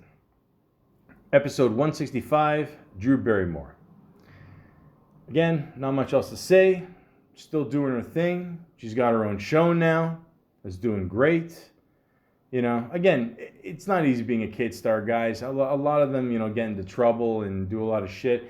A lot of them don't even, pull out of it. You know what I mean? Or even, make it that far in their lives. You know what I mean? So in Drew's case, I'm really glad that she was able to work through a lot of shit, and you know, sorry it didn't work out with Tom Green. I'm Canadian. I love Tom Green. I think he's fucking awesome.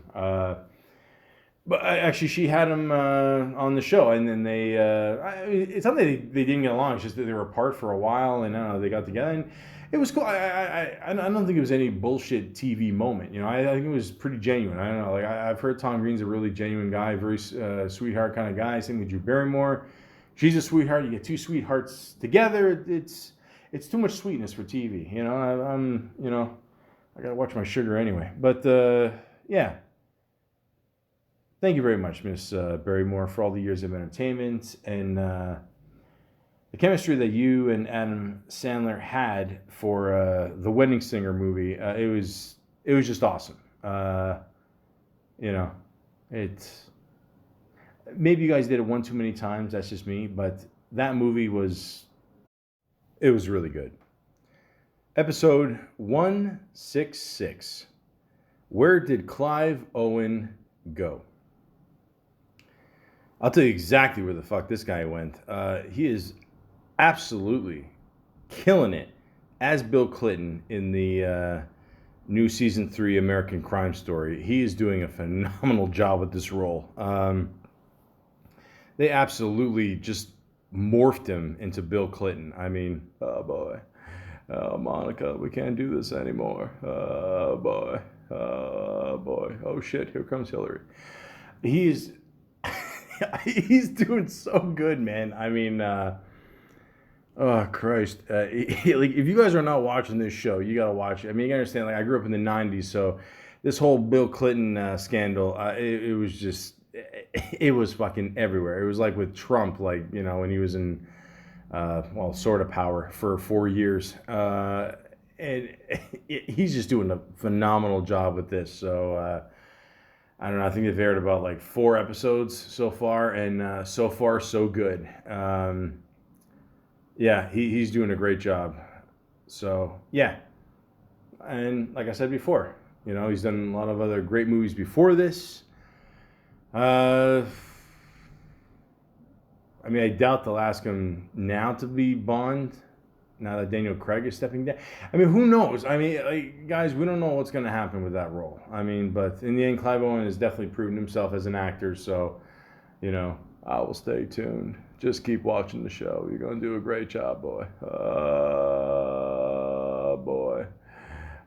Cigars, stained dress. Anyways, I'm sorry. Like every time you watch the show now, you got to do the voice actor.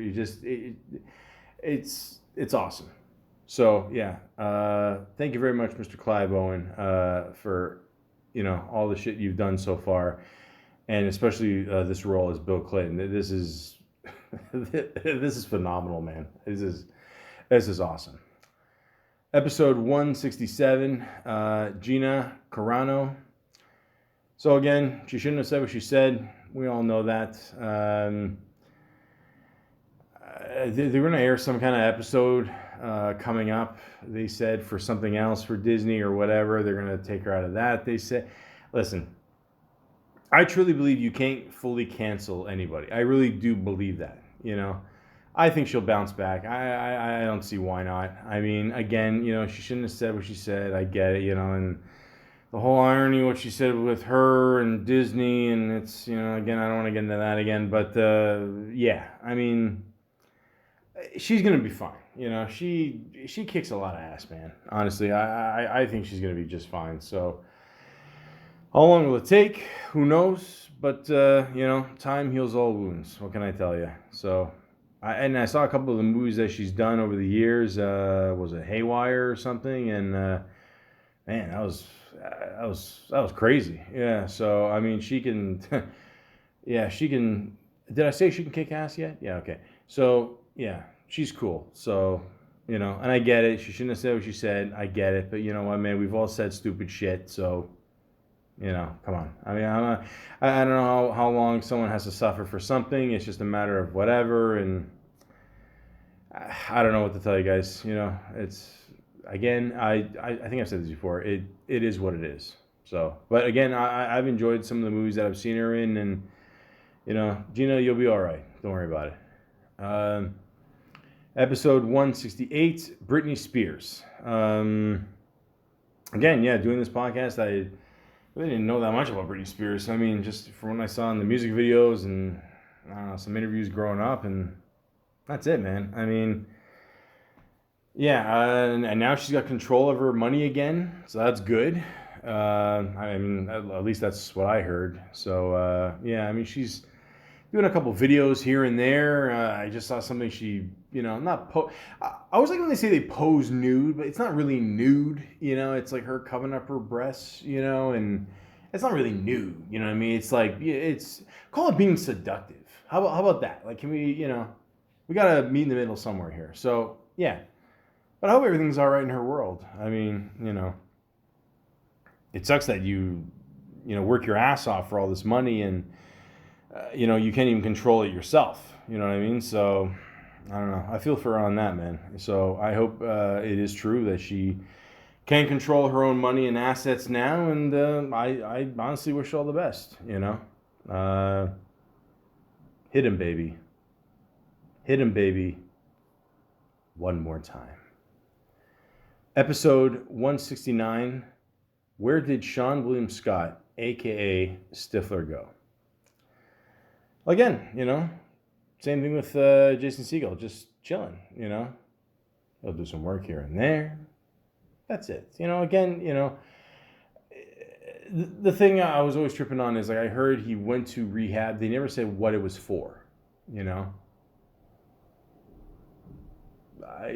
I don't know. It could be for a million things, guys. Who knows? If it's for his well-being, we all have our moments. Take our time in life. Just relax. Take some time off for yourself. I'm not saying that acting is the hardest job in the world, but at the same time, it could be pretty stressful. All the things that come with it. Being in the spotlight all these years, but. Yeah, if you take as much time as you want off. Take your time, man. The work will always be there. That's a great thing about being an actor is, if people know you, people like you, you build up a good rep for yourself, the work will always be there.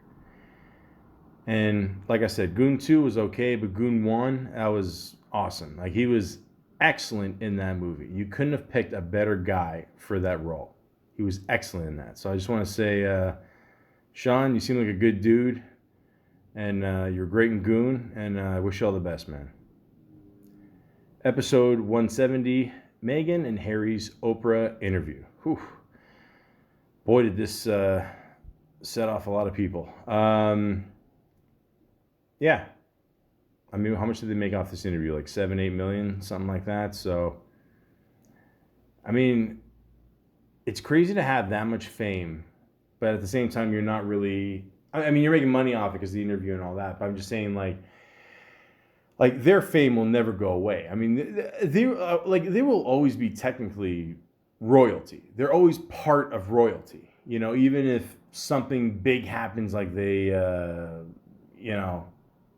whatever, they disband or whatever. Yeah, they're still part of that family. It doesn't matter.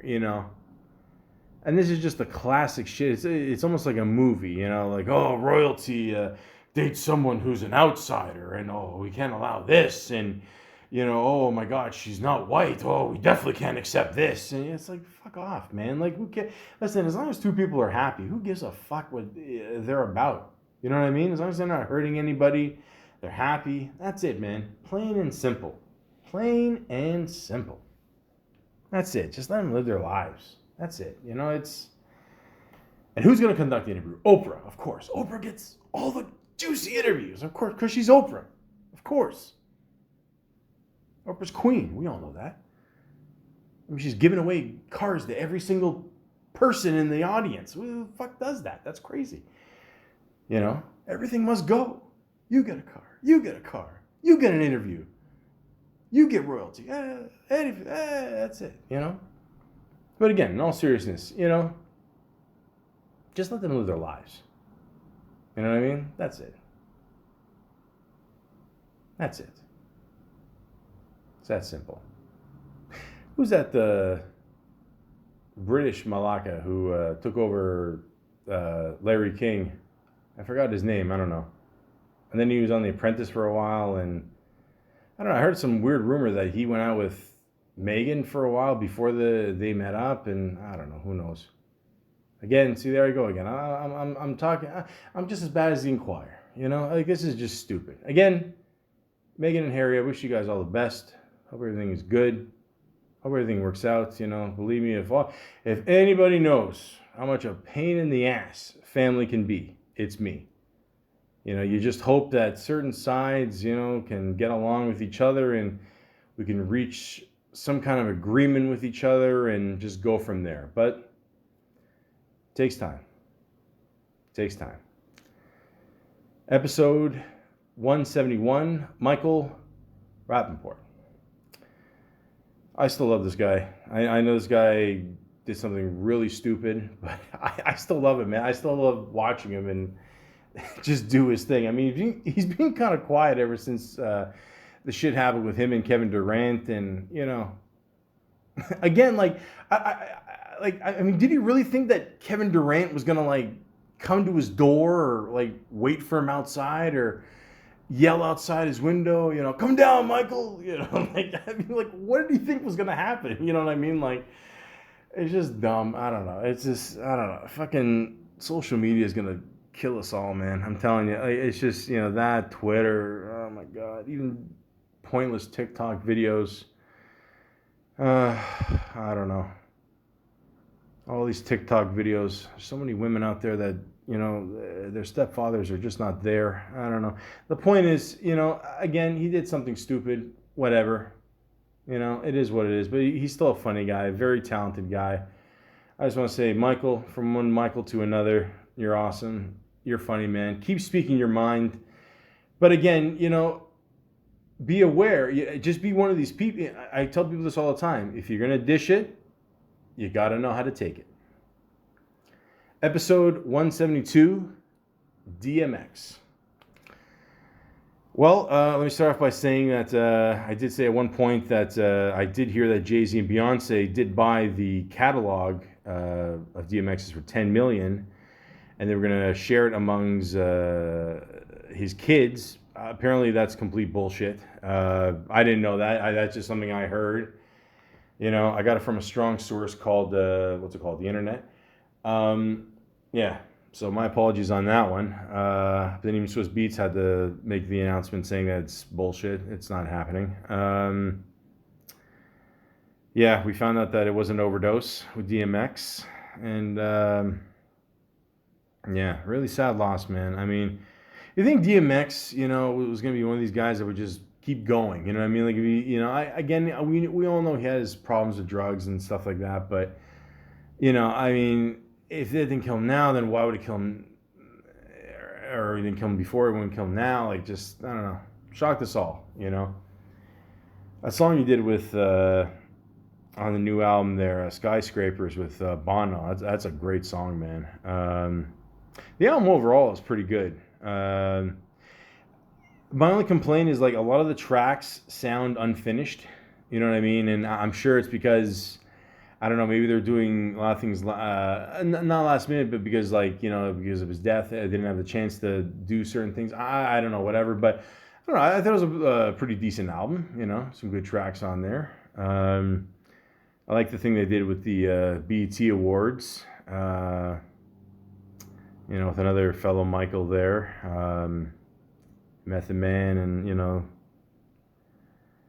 yeah, it sucks, man. I mean, you know, I think in the end with DMX, I think a lot of people, you know, just saw the rough side of him in the videos and the songs, and they just assumed he was like this, you know, like tough guy that didn't give a shit, whatever. But he was a nice guy, like he really was, you know. I mean, you know. He had a great voice, like great rapping voice, very distinctive voice, and he will absolutely be missed for sure. So rest in peace, DMX. I love you. You know, grew up on a lot of your music, you know, during the 90s, thousands, just great, man. I mean, you definitely made your mark, for sure. Episode 173, Black Rob. Again, once we all saw that video online of Black Rob in bed there, we were all like, the fuck, like, what's going on here? Like, why, like, what's wrong with him? And then shortly after, he passed away as well. And I don't know, I still can't find his last album. I don't know where the hell it is. But his first album, Life Story, is excellent. That was a great album. I would listen to that album all the time. Great guy. Great lyricist. I always say you can tell a good rapper by the way he chooses his beats, and those first two albums specifically were really good of his. Yeah. Everybody knows Whoa. Great song. Anthem, during that whole Bad Boy era. And yeah, he was great, man. So rest in peace to Black Rob. Thank you very much for all the music. Appreciate it, man. Episode 174, Shock G, another guy we lost too soon. We found out about him. It was an overdose, I believe. Yeah, the whole Digital Underground thing. The Humpty Hump song. I mean, to this day, man, you can still play that song and it gets the party going. You know what I mean? Like, after all these years, it's still great. Him kind of, bringing Tupac to the next level as well. I mean, he was a cool dude, man. He just, he always had all these different styles, but in the end, he was just a cool guy. So, again, rest in peace to Shock G, and thank you very much for all the music, man. Appreciate it. Episode 175, Mortal Kombat. So again, I mean, not much else to say about this one. I already reviewed, the first 4 games, basically. I don't know really much about the other games after that, just from what I see online. I never thought I would see the Terminator and RoboCop in a Mortal Kombat game. It still blows my mind. And I still love the movie. A lot of people, gave it a lot of shit, and I don't understand how the main character, they had all these characters to choose from. Like I said, in the beginning, I just assumed it was Liu Kang. I didn't even know that. And later on, it was there's Liu Kang, and then this guy's just created just for the movie's sake, because, I don't know, because clearly Mortal Kombat did not have enough characters to choose from, right? But yeah, I still like it, man. A lot of people didn't like that Johnny Cage was in it, but then at the end of the movie, you'll see a little, thing there, taste of things to come, and yeah, so I haven't heard anything that they're going to make another movie. Hopefully it happens, just waiting for more stuff. And I don't know, fuck, how long do we wait for this one to come out? Like, what, the 20 whatever years, man. I mean, so we're going to have to wait another 20-some years for another one. Mix with COVID as well. Who the fuck knows when it's going to come out. But I'll be there when it happens. Episode 176, Elon Musk. So, yeah, again, doing this podcast, I didn't know much about him. Said everything I have to on here. I don't know. Seems like a good guy. I mean, from what I saw on Saturday Night Live, he's got a good sense of humor about himself, and I remember David Spade said that. Like I heard him in an interview. He said, like, a lot of people don't get, like, when they go on the show, we're going to make fun of you, but it doesn't mean we hate you. It's just you got to know how to roll with the punches, So I think Elon Musk did a good job hosting Saturday Night Live. So, it's good to see that a billionaire could, take a week out of his busy schedule and, do something like that. I think... Yeah, I mean, little things like that, honestly, like, people remember that. People remember that you have a good sense of humor, about yourself. And, that's because you're a billionaire. It doesn't mean you're above everybody. You can still relate to people. And I felt he did that. Episode 177, I Hate Joe Budden. Well, ever since, he went through that shit there. Someone accused him of sexual harassment. And you know how it is, guys. If one person accuses you of this, then everyone's just going to fucking pile on. It is what it is. But I don't know what else to say about Joe Budden. Again, I'll just say this. He's one of these guys that should just work by himself. Every time he works with someone, it never works out. Okay, look at me with my podcast. I'm just doing it by myself. Okay, would I like to do something with a group of people one day? Absolutely. But this I love just doing by myself because it's my opinion. No one can take that away from me. Joe Budden is the same way. He speaks his mind. I do love him for that. I'm not going to lie. I don't like his attitude. I don't like the way he treats people. I'm just being honest. But the way he is, he should absolutely have his own podcast or some kind of media to be himself. But he should do it by himself. The motorcycle guy agrees with me. And you should just... fuck. It's Saturday, guys. What are you going to do? But anyways, just do it on your own, man. You know what I mean? That's the best advice I can give Joe Budden. Just do it on your own and just see what happens. You know what I mean? Like, no one's ever going to disagree with you. You're going to do, obviously people are going to comment and do their own thing. People are still going to want to listen to you. Even I'm going to want to still listen to you. Okay? Just because we hate somebody, it doesn't mean we still don't want to listen to them. That's the irony of hating somebody. Is like, it's like kind of a Howard Stern thing. Like, remember in the movie, he's like, oh, but if they hate him, why do they listen? Number one answer, they want to see what he'll say next. That's it, That's Joe Budden. Let him do his own thing and see what happens. Episode 178, Ryan Reynolds. Another proud Canadian. I just watched that movie he did, Free... I forgot what it was called. It was all right. I mean, I'm not gonna lie to you. Like, I'm not a tech guy, so I don't. Clearly, I do this podcast talking on my phone. Anyways, yeah, I don't know. It was all right. I mean, I'll say one thing. Visually, it looked awesome for sure. Decent little story. I liked it. Some good jokes in there. Whatever. We're still waiting for that next Deadpool again. I don't. Obviously, it'll be a trilogy. I don't see why they won't make more. Still doing this thing. Very funny guy. He's got a good attitude towards everything. Nice guy. So, again, Mr. Reynolds. You know what? You're around my age too. Forget it, Ryan. I love you, buddy. You're a good dude, and keep making these movies, man. And again, congratulations on the success of Deadpool. I mean, it took forever to get that shit right, and forever for it to come out. I didn't know anything about Deadpool. I all these comic book things I learned from the movies. So I'm just assuming that it's like that in the comics, and he did a great job. So props on that one, man. Episode 179, 1967, Part 2. Toronto Maple Leafs. Fuck.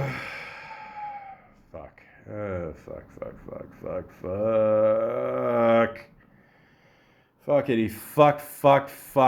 Oh, God. Yeah, I was hoping for the best here, guys. Episode 180, 1967, Part 3, Toronto Maple Leafs. Boy, was I wrong. Fuck me, man. Where's the Tylenol? I'm like Chevy Chase in Christmas Vacation here. How do we fuck this up so bad? I mean, really, fuck, man, And I just saw today they're making they made some kind of series on Amazon or whatever the fuck, I don't know, about the Leafs, and it's about that whole series. Oh, if you don't know what happened on the ice, you definitely won't know what happened behind the scenes. I know what happens every fucking year with the Leafs, okay? You don't have to remind me. I don't need to sit through a fucking whatever part special to see them lose again and again and again. Oh, fuck, when will this torture end? But I've kept to my thing so far. I don't think the season has officially started yet. They've done the preseason. Still getting these fucking notices on my phone, letting me know when they win or lose, whatever. I can't help that. I mean, I can, but whatever. I don't work a phone. But I'm not watching any games. My goal, I might go out when it's my birthday, which happens to be on a Saturday, which I did check, by the way. And lucky me, they're playing Montreal. What are the fucking odds? So, yeah, I mean, will I watch it? Will the TV be on in the background that day? Fucking shit. I don't want to watch a game until they make the playoffs. Honestly, I really don't. I'm going to stick by that. Let's see if we can actually stick by that. Okay? I mean, what advice can I give the Leafs at this point? Fucking win. I don't know. I did hear in one of the preseason games they did lose to Montreal, 5-2 or something? Yeah, big shocker. Fuck. It never ends. Never ends. If salt and sugar won't kill me, the Toronto Maple Leafs absolutely will. Episode 181. Idris Elba. Well, he might be Superman one day. I don't know. I mean, it doesn't look like he'll be James Bond, But I will say this. I mean, he did take over the role, Will Smith's role in the new Suicide Squad. Good movie, gotta say. Definitely an improvement from the last one. That's for sure.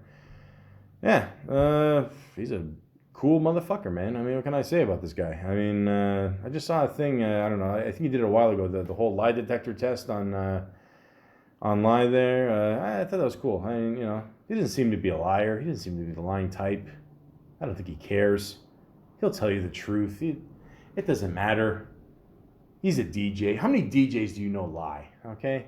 Well, I know one, but I told that story in my club podcast. But anyways, yeah. So, I enjoyed all his movies. Keep them coming, man. All the best to you in the future, Mr. Alba. Episode 182, Salma Hayek. Lovely woman.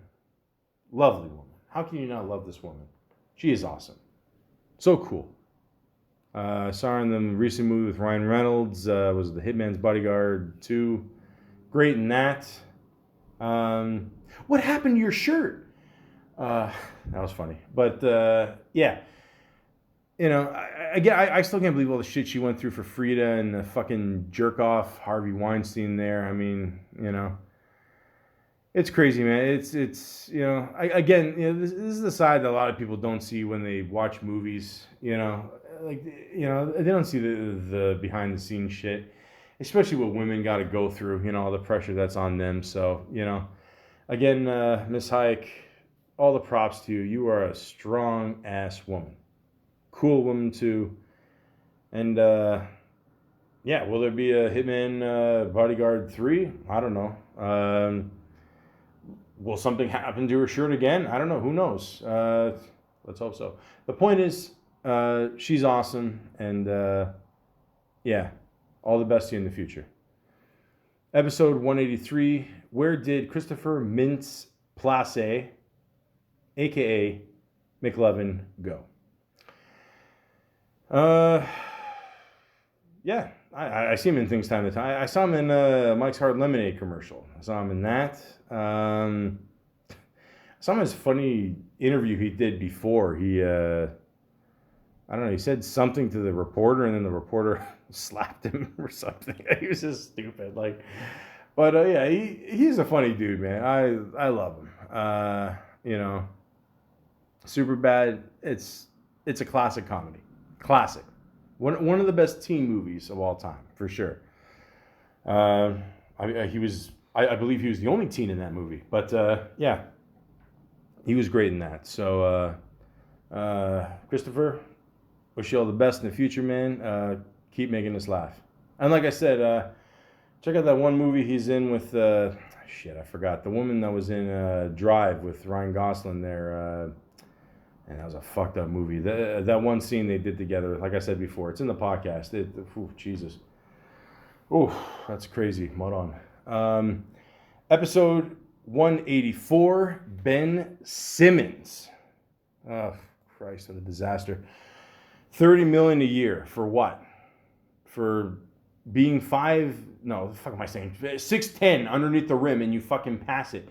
And then I remember they showed the video of someone had a video of Joel Embiid reacting to what Ben Simmons did. And the guy's like, "What the fuck? Like, what are you doing?" Like, what a disaster. I mean, holy shit. So, as far as I know now, Ben Simmons doesn't want anything to do with Philly.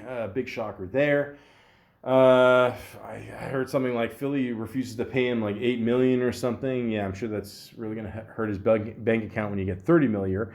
God, there's so many things wrong with sports. But anyways, what can I tell you? For every Giannis, there's a Ben Simmons. What can I tell you? But anyways, you take the good with the bad. Yeah, I don't know, man. I'm with Shaq on this one. You know, he said he's got to man up. You know, and I'm actually glad that a guy like Shaq said that. You know, not because he's got the power on TNT there to say whatever he wants, like him and Barkley, but Shaq's a veteran. Like he knows what it takes, to be a big guy and dominating, the NBA. And just because you are a big guy, it doesn't mean you're automatically just gonna get like the ball and score and shit. So I'm glad Shaq, spoke up there. Props to him, man. Shaq, I love you. Thank you, Brown. I love you too. That was my Shaq. It's still better than Kevin Hart. Anyways, yeah, I agree, man. He's got to man up. I think a lot of it does have to do. I did say that I heard when I was doing the podcast, he did do something where he was in a good position there overseas. Then he came over here, and then the same coach that taught his dad taught him. And then when he left, when Rivers came in, he wasn't happy, and he's been kind of ever since. And now there's clips of him online where you can clearly see where he switched his arm, where he shoots, and I don't know. Like, overall, the guy's used to having his way. I think that's a huge problem there. He definitely wants out, obviously. What team is going to take a chance on this guy? Who the fuck knows? I mean, there was a rumor with the Raptors. I'll take him for free. Somebody put up a funny picture where we'll trade him for a Tim Hortons gift card. Like, I thought that was funny, but yeah, man. I mean, you got to grow the fuck up, man. I think that's the biggest problem right now. I don't think I think the guy's a good player. I think he knows what to do. That's just my opinion. If he's going through something personal, all the best to him. But at the same time, man, I mean. And this is a message to any basketball player out there. Like, the odds of you making it, I mean, even getting drafted are rare. And then actually getting drafted and playing like a long, consistent career in the NBA, it's 0 to nilch, man. I mean, Benny, don't piss it away. That's all I'm saying. Episode 185, Spider. Ever since I've done this fucking podcast about spiders, I have seen more clips on YouTube of these spiders that are like, I feel like they're like a third the size of me, which is saying a lot. Just climbing walls in Australia. And again, guys, I don't care, how good golf is in Australia. I'm never going there, man, just because of this. I mean, these fuckers are huge. I mean, they're not nearly as big as the alligators in Florida. That's a story for another time. But I mean, Jesus, like, fuck, man. And you know what's fucked up too is like watching Arachnophobia. They said the spider in the movie at the end there, the bad main guy spider, whatever. They said there's no spiders that look like that, or that kind. That's so much they fucking scare me. I can't even talk. That even look like that. Bullshit. Go on fucking YouTube and check out this shit, man. It is fucking crazy. Okay? No. And by the way, that one movie with Jake Gyllenhaal, you know, at the end, you know, I said something about spiders. It's got nothing to do with spiders, but that movie is fucking trippy. I'll talk about that another time. But yeah, spiders, man. Fuck them. Although, you know what? I do see spiders sometimes still in my place, like in cracks, like between the fridge and the counter. And you know what? I just let them go. You know, they kill their bugs just like, as long as they, you know, do their own thing. That's fine. You know, but if these guys start making long distance calls to Australia and then they start inviting these people here, man, it's over, man. This is, but you know, they scared me. The big ones, the little ones, you know, you can, you know, if a spider is bigger than my foot, it's got to scare you, right? Episode 186. Where did Jonah Hill go? Well, I saw a couple things on Jonah Hill last little while. I don't know, he dyed his hair. You know, he's got a good tan going. He seems like he's going out with a nice girl.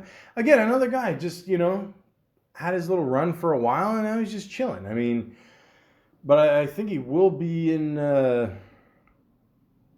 new Martin Scorsese movie. I do believe that. I hope I don't have that wrong. I'll do a quick check here. But yes, you know, and he even said, he said something simple. He said something like, oh, I talked to, I don't know, he talked to one of his neighbors or something like that. And he, you know, just found out how to live life. You know, just life is very simple. Lives very chill now, you know, doing an acting thing here and there, whatever. And that's it, you know. It's all good, you know. And again, you know, guys, you don't have to act forever and do all this. And sorry, it's not Martin Scorsese. It is Adam McKay, who I love, who does a lot of great work with Will Ferrell. Love this guy. This guy went to Second City. I have a whole collage of people from Second City. It's a really young picture of him. Like he doesn't have his glasses. I'm talking about Adam McKay now. He doesn't have his glasses. He's like, he looks like he's having an argument with like some kind of parrot or something like that, or a crow. It's funny. I don't know. He's a funny dude, man. I love him. Check out his all the movies he's done. He's done great work over the years. But yeah, anyways, with Jonah Hill, I mean, you know, again, you don't always gotta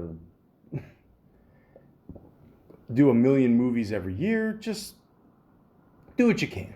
Do what you gotta do, you know? And I don't know. I got a feeling with Jonah Hill, it's more just like you know, with him being happy with himself, just overall, and you know, being a good guy, and I don't know, just enjoying life. You know, we should all be so lucky. So, again, props to Jonah Hill. Wish you all the best in life, man. I'm actually looking forward to this movie. It's got Leo in there as well.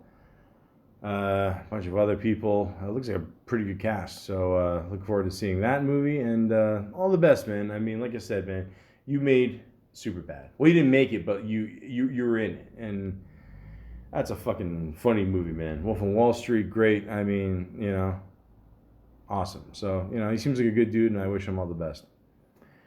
Episode 187, Computer Love, Part 4, Online Dating. I mean, it speaks for itself at this point, guys. I don't have to tell you. I mean, it's, I can't believe all the shit I've been through with this. I'm sure there's better stories out there, but this is my, you know, this is stuff I've been through. So if you want a good laugh, you want to find out what online dating is about, I guess, then go for it. Listen. Episode 188, Computer Love, Part 5, Online Dating. Literally what I just said about Part 4, do the same thing about Part 5. Episode 189, Fuckboy. I don't think there's any point in any guy's life where he's not a fuckboy, or he doesn't wish to be a fuckboy, if not for a little bit. But in the end, we all got to grow up, and it is what it is. You know, what can I say? A lot of the ladies out there, I'm sorry personally that you got to put up with all this shit from guys and me and, you know, just any other dickhead that's ever come across you and done you wrong. Really? Okay. I guess I was trying to sound cool there. Anyways, the point is, yeah, you know, uh, God, if I have a daughter one day, if listen, if I have a daughter one day, and then if I die at you know, at a buffet or something, and she doesn't hear me saying this in time, don't date a fuckboy. Okay, you're better than that. Every woman out there is better than that. Okay, so there you go. Episode 190, Da Baby. Well, I mentioned him before. He came out with a good song with Lil Wayne recently. The guy makes interesting videos. I got to give him that. I mean, you know, he does all the shit himself. I mean, the guy's definitely creative, for sure. Like I said before, you know, the apology he gave, you know, it could have been better.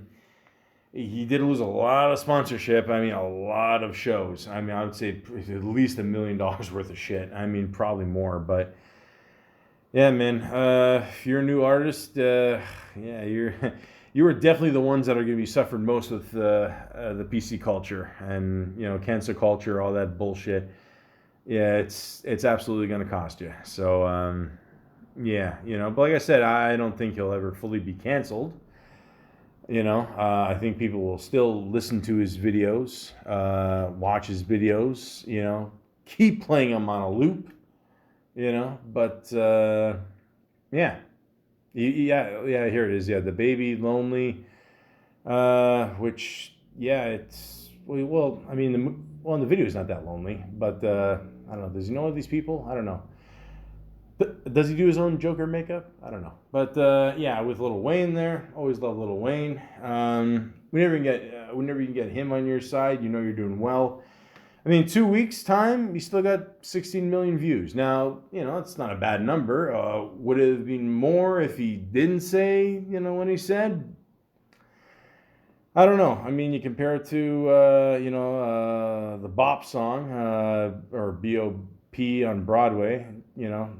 Like I said, it's a cheat code. If you're a rapper, you put either flutes or Jamaican drums in a song, you will absolutely get views. Came out a year ago, 419 million views. I mean, I'm sure it made a little bit of a difference, but I don't know. Will he fully get canceled? I don't think so.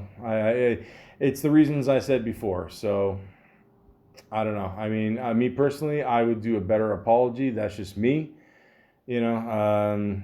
And don't see it as like a power thing. You know, they're trying to control you or whatever. You know, I wouldn't think of it like that. I mean, he's a young guy. I mean, you know, maybe he'll do something in the future to make up for it. I don't know. What are you gonna do? But I don't know. Honestly, I do wish him all the best. I hope it does work out for him. You know, but yeah, I would definitely work on that apology because it seems like kind of a backhanded apology, and you know, let's just be honest, man. Like any apology, like even if it was a really good, like here's a sad thing, even if it was a really good apology, people are still gonna, you know, give him shit for it. You know, well, you still said it. It doesn't, like, you can't fucking win with people. You can't. You know, I feel bad for the newer artists, you know, let's say especially in the last like 5 years, you know, because this cancel culture is just absolutely taken over. And yeah, it might be a tough climb up again, but you know, then again, he's still making music, he's still doing his videos, so, you know, think about it. Who really has the last laugh? Episode 191, Jennifer Aniston. Again, guys, I know dick all about Friends. Okay, I've seen some of her movies. All I know is that she is a very nice person. And like I said before, and I will always say, if you stay loyal in this business, you don't cause problems, you know, you're nice to people on set, off set, you know, all that. I almost made a Migos reference there. I'm not going to do it. The point is, you know, she's a really nice person, and she will continue to work. You just will. you end up being respectful, and you're going to be fine in this business. And she's a beautiful woman, good, strong Greek woman. And again, your father kicks ass. He is awesome. And wish her all the best. Episode 192, Matt Damon. I saw that recent movie he was in. I'm not gonna lie, man. I wasn't a fan of it. It kind of reminded me of like an updated version of The Postman. You guys remember that movie with Kevin Costner? That's what it kind of reminded me of. I don't know if it was just me, but I don't know. But again, he's done a lot of great movies. Again, nice guy. You stay loyal in this business, you're gonna move up. You'll be fine. You'll always have work. So, Matt Damon, thank you for all the years of movies, and want to keep making those Born Identity movies. Born Identity 10, The Spy That Never Dies, whatever. It's all good, man. Episode 193, Tony Danza. Loved him on Who's the Boss. Again, great guy. Still haven't heard any news from, the new Who's the Boss. Hopefully it does happen, but, Again, I know I'm going to say this for the third time in a row here, but, nice guy, man. And again, if you're nice in this business, you will always have a job for sure. Absolutely. So, Mr. Danza, you're awesome. Hopefully this new Who's the Boss show comes to see the day of light very soon, and the next generation gets to see how nice of a guy you really are. Episode 194, Michael K. Williams. Man, poor guy.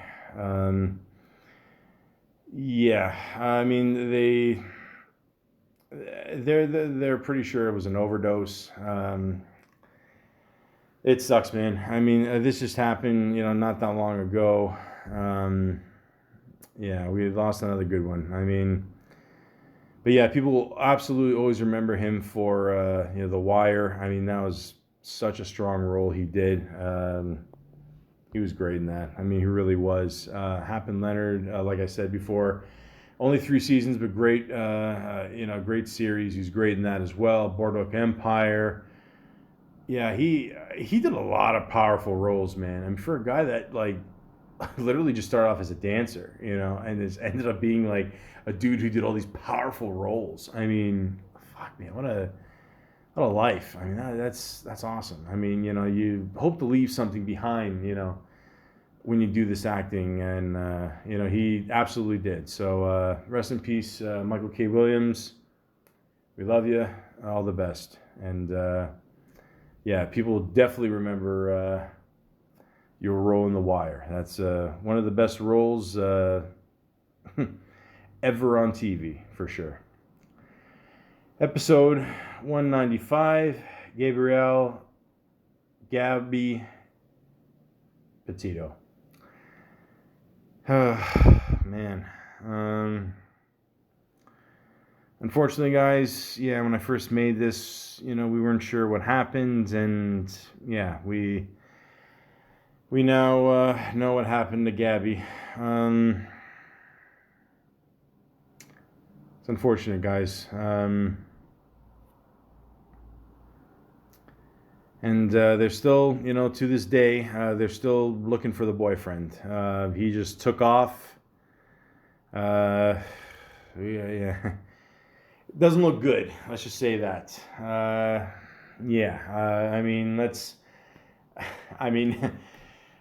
Again, allegedly, if he didn't do it, who did? It just does not look good. I'm just surprised they haven't found him by now.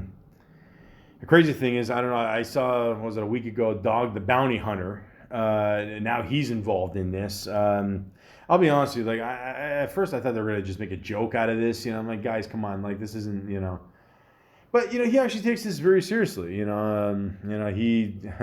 also has said some things in the past that a lot of people didn't like. explained himself on YouTube there and saying, look, I lost a daughter, when she was young as well. And he just broke it down. He said, look, you should look for him here. More than likely, he's going to do this. And he gave a pretty good rundown. So, I don't really see it as a joke. I mean, I don't know what he was going to accomplish knocking on the door there of the house. Yeah, we know where he is. And fuck, I mean, really? Yeah, it's not that easy, guys. But it's just one of those things we still have to just wait and see what happens. We don't know. All I can say is this, though. I mean, no one listens to this podcast anyway. I mean, let's be honest. But my heart goes out to the Petito family and to the boyfriend's family and the boyfriend. Just turn yourself in, man. You're not making this any better. I mean, they said they took he took a bunch of money off her credit card, and of course he did that because he had money on the run, obviously. So, dude, just turn yourself in, man. Guilty people don't run. I said that before, and I'll say it again. So, just turn yourself in, and let's put this to rest. Episode 196, Norm Macdonald, Part 2. Now, I did a Norm Macdonald Part 1 when I first started this podcast, and just recently, Norm Macdonald passed away. And, that was a huge shock, guys. It was like, 9-10 years. He had cancer. He didn't want to tell anybody. He did that on purpose. He kept it a secret. That's Norm Macdonald. I mean, I'm not surprised he did that. The thing I always love about Norm Macdonald is that you look at his earlier stand-up, the early shit he did, whatever, late 80s, early 90s, up till recently, show, movie, whatever. Like, he was always Norm. Like, he never changed, And some people, when they don't change, it's bad. In this case, it's fucking awesome. I mean, like, especially in this day and age, we need a Norm Macdonald more than ever, a guy that just speaks his mind and just doesn't give a shit. So, when he died, all of a sudden, it was just really sad. I still don't believe it, I just watched the recent episode of The Conners, the new Roseanne show after, Roseanne parted ways with the show. That's, again, I talk about that in the Roseanne podcast, but they gave a nice little shout out there, rest in peace to Norm Macdonald. They showed the little sign there at the end. I thought that was nice. Norm Macdonald wrote, for Roseanne in the earlier days, and he's gonna be missed, man. Fuck. We lost a lot of good ones over the years. It's very sad. I'd love to see what Norm Macdonald would be like when he's 90 and 100, but then again, like I just said, he would still be the same Norm, and that's why I loved him, man. He was one of my favorites growing up. I absolutely love this man, and it's very sad to see him go. Very, very, very sad. And again, I just want to say, Norm, I love you, man. You were fucking funny. Yeah, you were just too funny. You're always yourself, and you yourself, you were a really funny guy, always honest. Great guy, man. I love you. And rest in peace. And now I'm really jealous of God, because now God's got you up there, and now you're making him laugh. And actually, Artie made a joke saying that he might be, or Artie Lang, he said a joke, he might be down there making the devil laugh. But yeah, man, I mean, he made everybody laugh. And Norm Macdonald, you're awesome. I'll love you forever. Episode 197, Computer Love, Part 6, Online Dating. Well, just when you thought it was over. God, I've done 6 of these. Jesus Christ. Yeah, some good stories in this one. This was the longest one I did, which is funny because I thought it was going to be one of the shortest ones, but seems to be a theme going with this podcast. But anyways, yeah. Still, guys, if you got a good story about online dating, you know, you got YouTube, you got Spotify, now you got SoundCloud. You got me on here. Learn from my mistakes. What else can I tell you at this point? Episode 198, Daniel Craig. Well, we're still waiting for the movie. You know, it's supposed to come out, I believe, next week. Yeah, today is the 2nd, October 2021. Yeah, it'll be out next Friday, or this Friday, whatever you prefer to say it as. I don't know. Will it be good? Will it be bad? I don't know. People already have reviews on it. I don't want to hear anything. Again, it was like the Saints of Newark. I waited forever to see that movie. I didn't want to see any trailers, no nothing. I waited, you know, whatever, 2.5 years. How long it's fucking taken. I can wait another week. So, yeah. Hopefully ends on a good note. And, yeah, Craig, man, you did a great job with Bond. Honestly, you know, like I said, after seeing that documentary, Becoming Bond, about the one guy that was in Your Majesty's Request there, you know,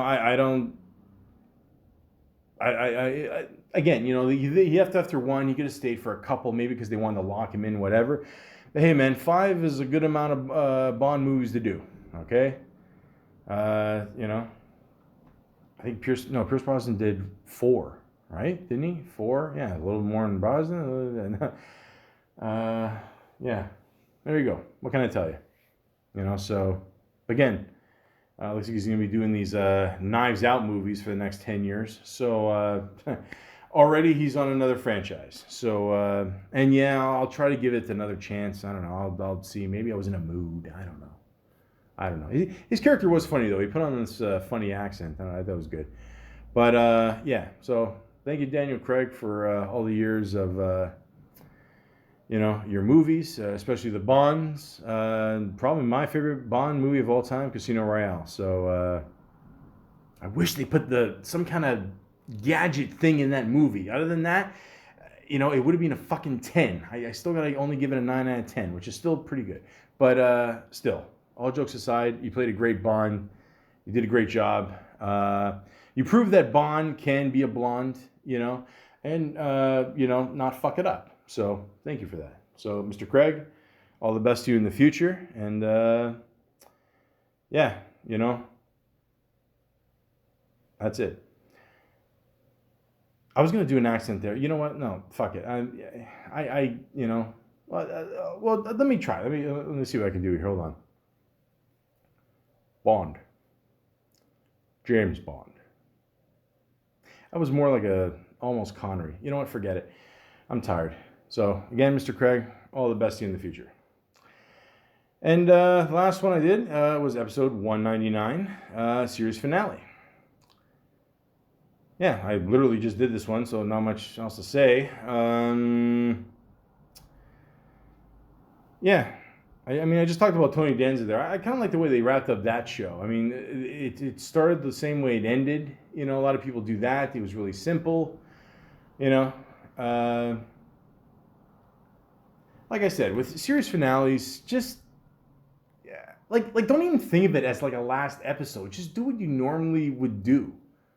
You know, not someone. Yeah, someone doesn't have to die. Someone doesn't have to get married. Somebody doesn't have to give birth to fucking triplets, you know, just do what you do. I mean, the show's been on for that long that you get a series finale. So that means the show has been, you know, successful. So again, if it ain't broken, don't fix it. Just do what you guys normally do, and that's it.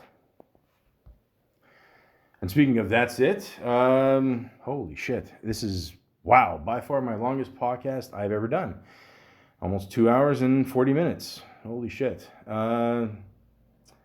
If you've listened to all this podcast, there's a part of me that thanks you, and there's a part of me that feels very sorry for you. No, but in all seriousness, guys, I just want to thank my parents for supporting me in this.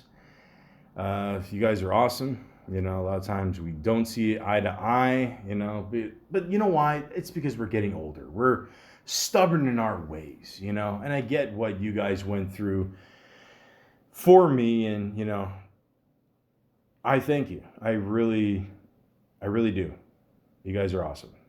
And, yeah, I love doing this podcast. And like I said before, all I do is just turn record on my phone and just record it through here. A lot of people complain about the quality. A lot of people say I should get a microphone. A lot of people say, I say I know and you know a lot, but I don't give a fuck. I really don't. It's one of these things. I just do kind of a spur of the moment, but at the same time, I like doing it that way. I don't like planning ahead. I hate the question, where you see yourself in 5 years, 10 years. I have an idea, but then something happens and something fucks up, and so there's no point doing that. There really isn't. I get it if you're, building something, like literally a building. You have to know what's going to happen next. That I absolutely get, for sure. But other than that, just I love doing this. I love picking the subject and just talking about it. It's great. I really do. It's really simple, and I'm very thankful for anyone and everyone that listens to this. It's not a big fan base. God knows that. It's not like I'm getting paid for this, so no worries there. Still looking for a sponsor. Again, I don't care if I ever get one or not. It doesn't matter. It doesn't matter. Well, I want to get paid for sitting on my couch and recording a podcast. Sure, absolutely. But in all seriousness, it doesn't matter to me. It's cool that I just get to do this, and the whole power of a podcast, that anybody can do it. I encourage, again, anybody to do this. Not everyone's going to be Joe Rogan. Not everyone's going to make $100 million off a podcast. But even he says guys like Tom Green showed him the way, and how to do it. So everyone, learned from somebody. Everyone picks up a little bit from somebody. I listened to Howard Stern growing up. He was a big influence. Just say what you want, say what's on your mind. It's a great thing, honestly. Like it really, it makes me happy doing this podcast. It really does. Sometimes I do more episodes than I should, or I go weeks without doing an episode. Sometimes I just don't feel it, but I every time I finish an episode, I always feel good. I feel like I did something. Not saying I'm going to make a huge difference or whatever, but it's a good feeling. It really is. Like I said before, the first time I ever did my first podcast, #MeToo, #NotMe, I did it at work, and I did it in a portable. I was by myself, just at my work, nothing to do, which really tells you how hard my job is. And then afterwards, I remember just walking around, and I was like, I feel good. I feel like I did something. I feel I'm onto something. This is cool. So again, I encourage anybody to do this. It's a great feeling. And to this day, I think I still offend people with the word Malaka. And I tell people all the time, Malaka is just, it's just a word, guys. And I get it. Words do have meanings. A lot of people do take it the wrong way, like it's an offensive term. But I just picked it because I thought it was really funny. I thought it's a distinctive word. It's part of my culture. Or at least, half my culture. And, I just thought it was unique, I was thinking about calling it the Michael Show, but, again, there's too many Michaels out there. But like, how many true Malakas do you know? You see? So there you go. But again, guys, I thank you all for the support. I really do. It means a lot to me. It really does. Anybody that listens, even if you listen for a little bit, it really does mean a lot to me. And once again, if you ever see me out there, you could say, "Hey, Malaka!" Or or you could just listen to the motorcycling people go by. Motorcycling, is that a word? Fuck. You know what? I promise you the next 100 episodes I'm going to learn how to read. But again, you can just come up to me and say something simple. But before you do, I do have to make a correction. In the Michael K. Williams podcast, the guy that says shit in the Wire series, it's not Wendell Pierce. It's actually Isaiah Whitlock Jr. Okay, so I want to make that correction. Sorry about that. And I don't want to hear any fucking shit that I'm, oh, you're white, you're racist. Oh, yo, black people look alike. That's why you gotta fuck off, huh? I mean, really, like, Jesus Christ, fuck, Even if you do cancel me, what are you gonna do? There's like 3 fucking people that listen to this shit. I mean, fuck off, huh? And now my other half is showing. The point is, all you gotta do, if you see me on the street, just say hello, di kindness, kalaise, ne, ohi. And I'll just say back to you, hello, my name is Michael. Part 2.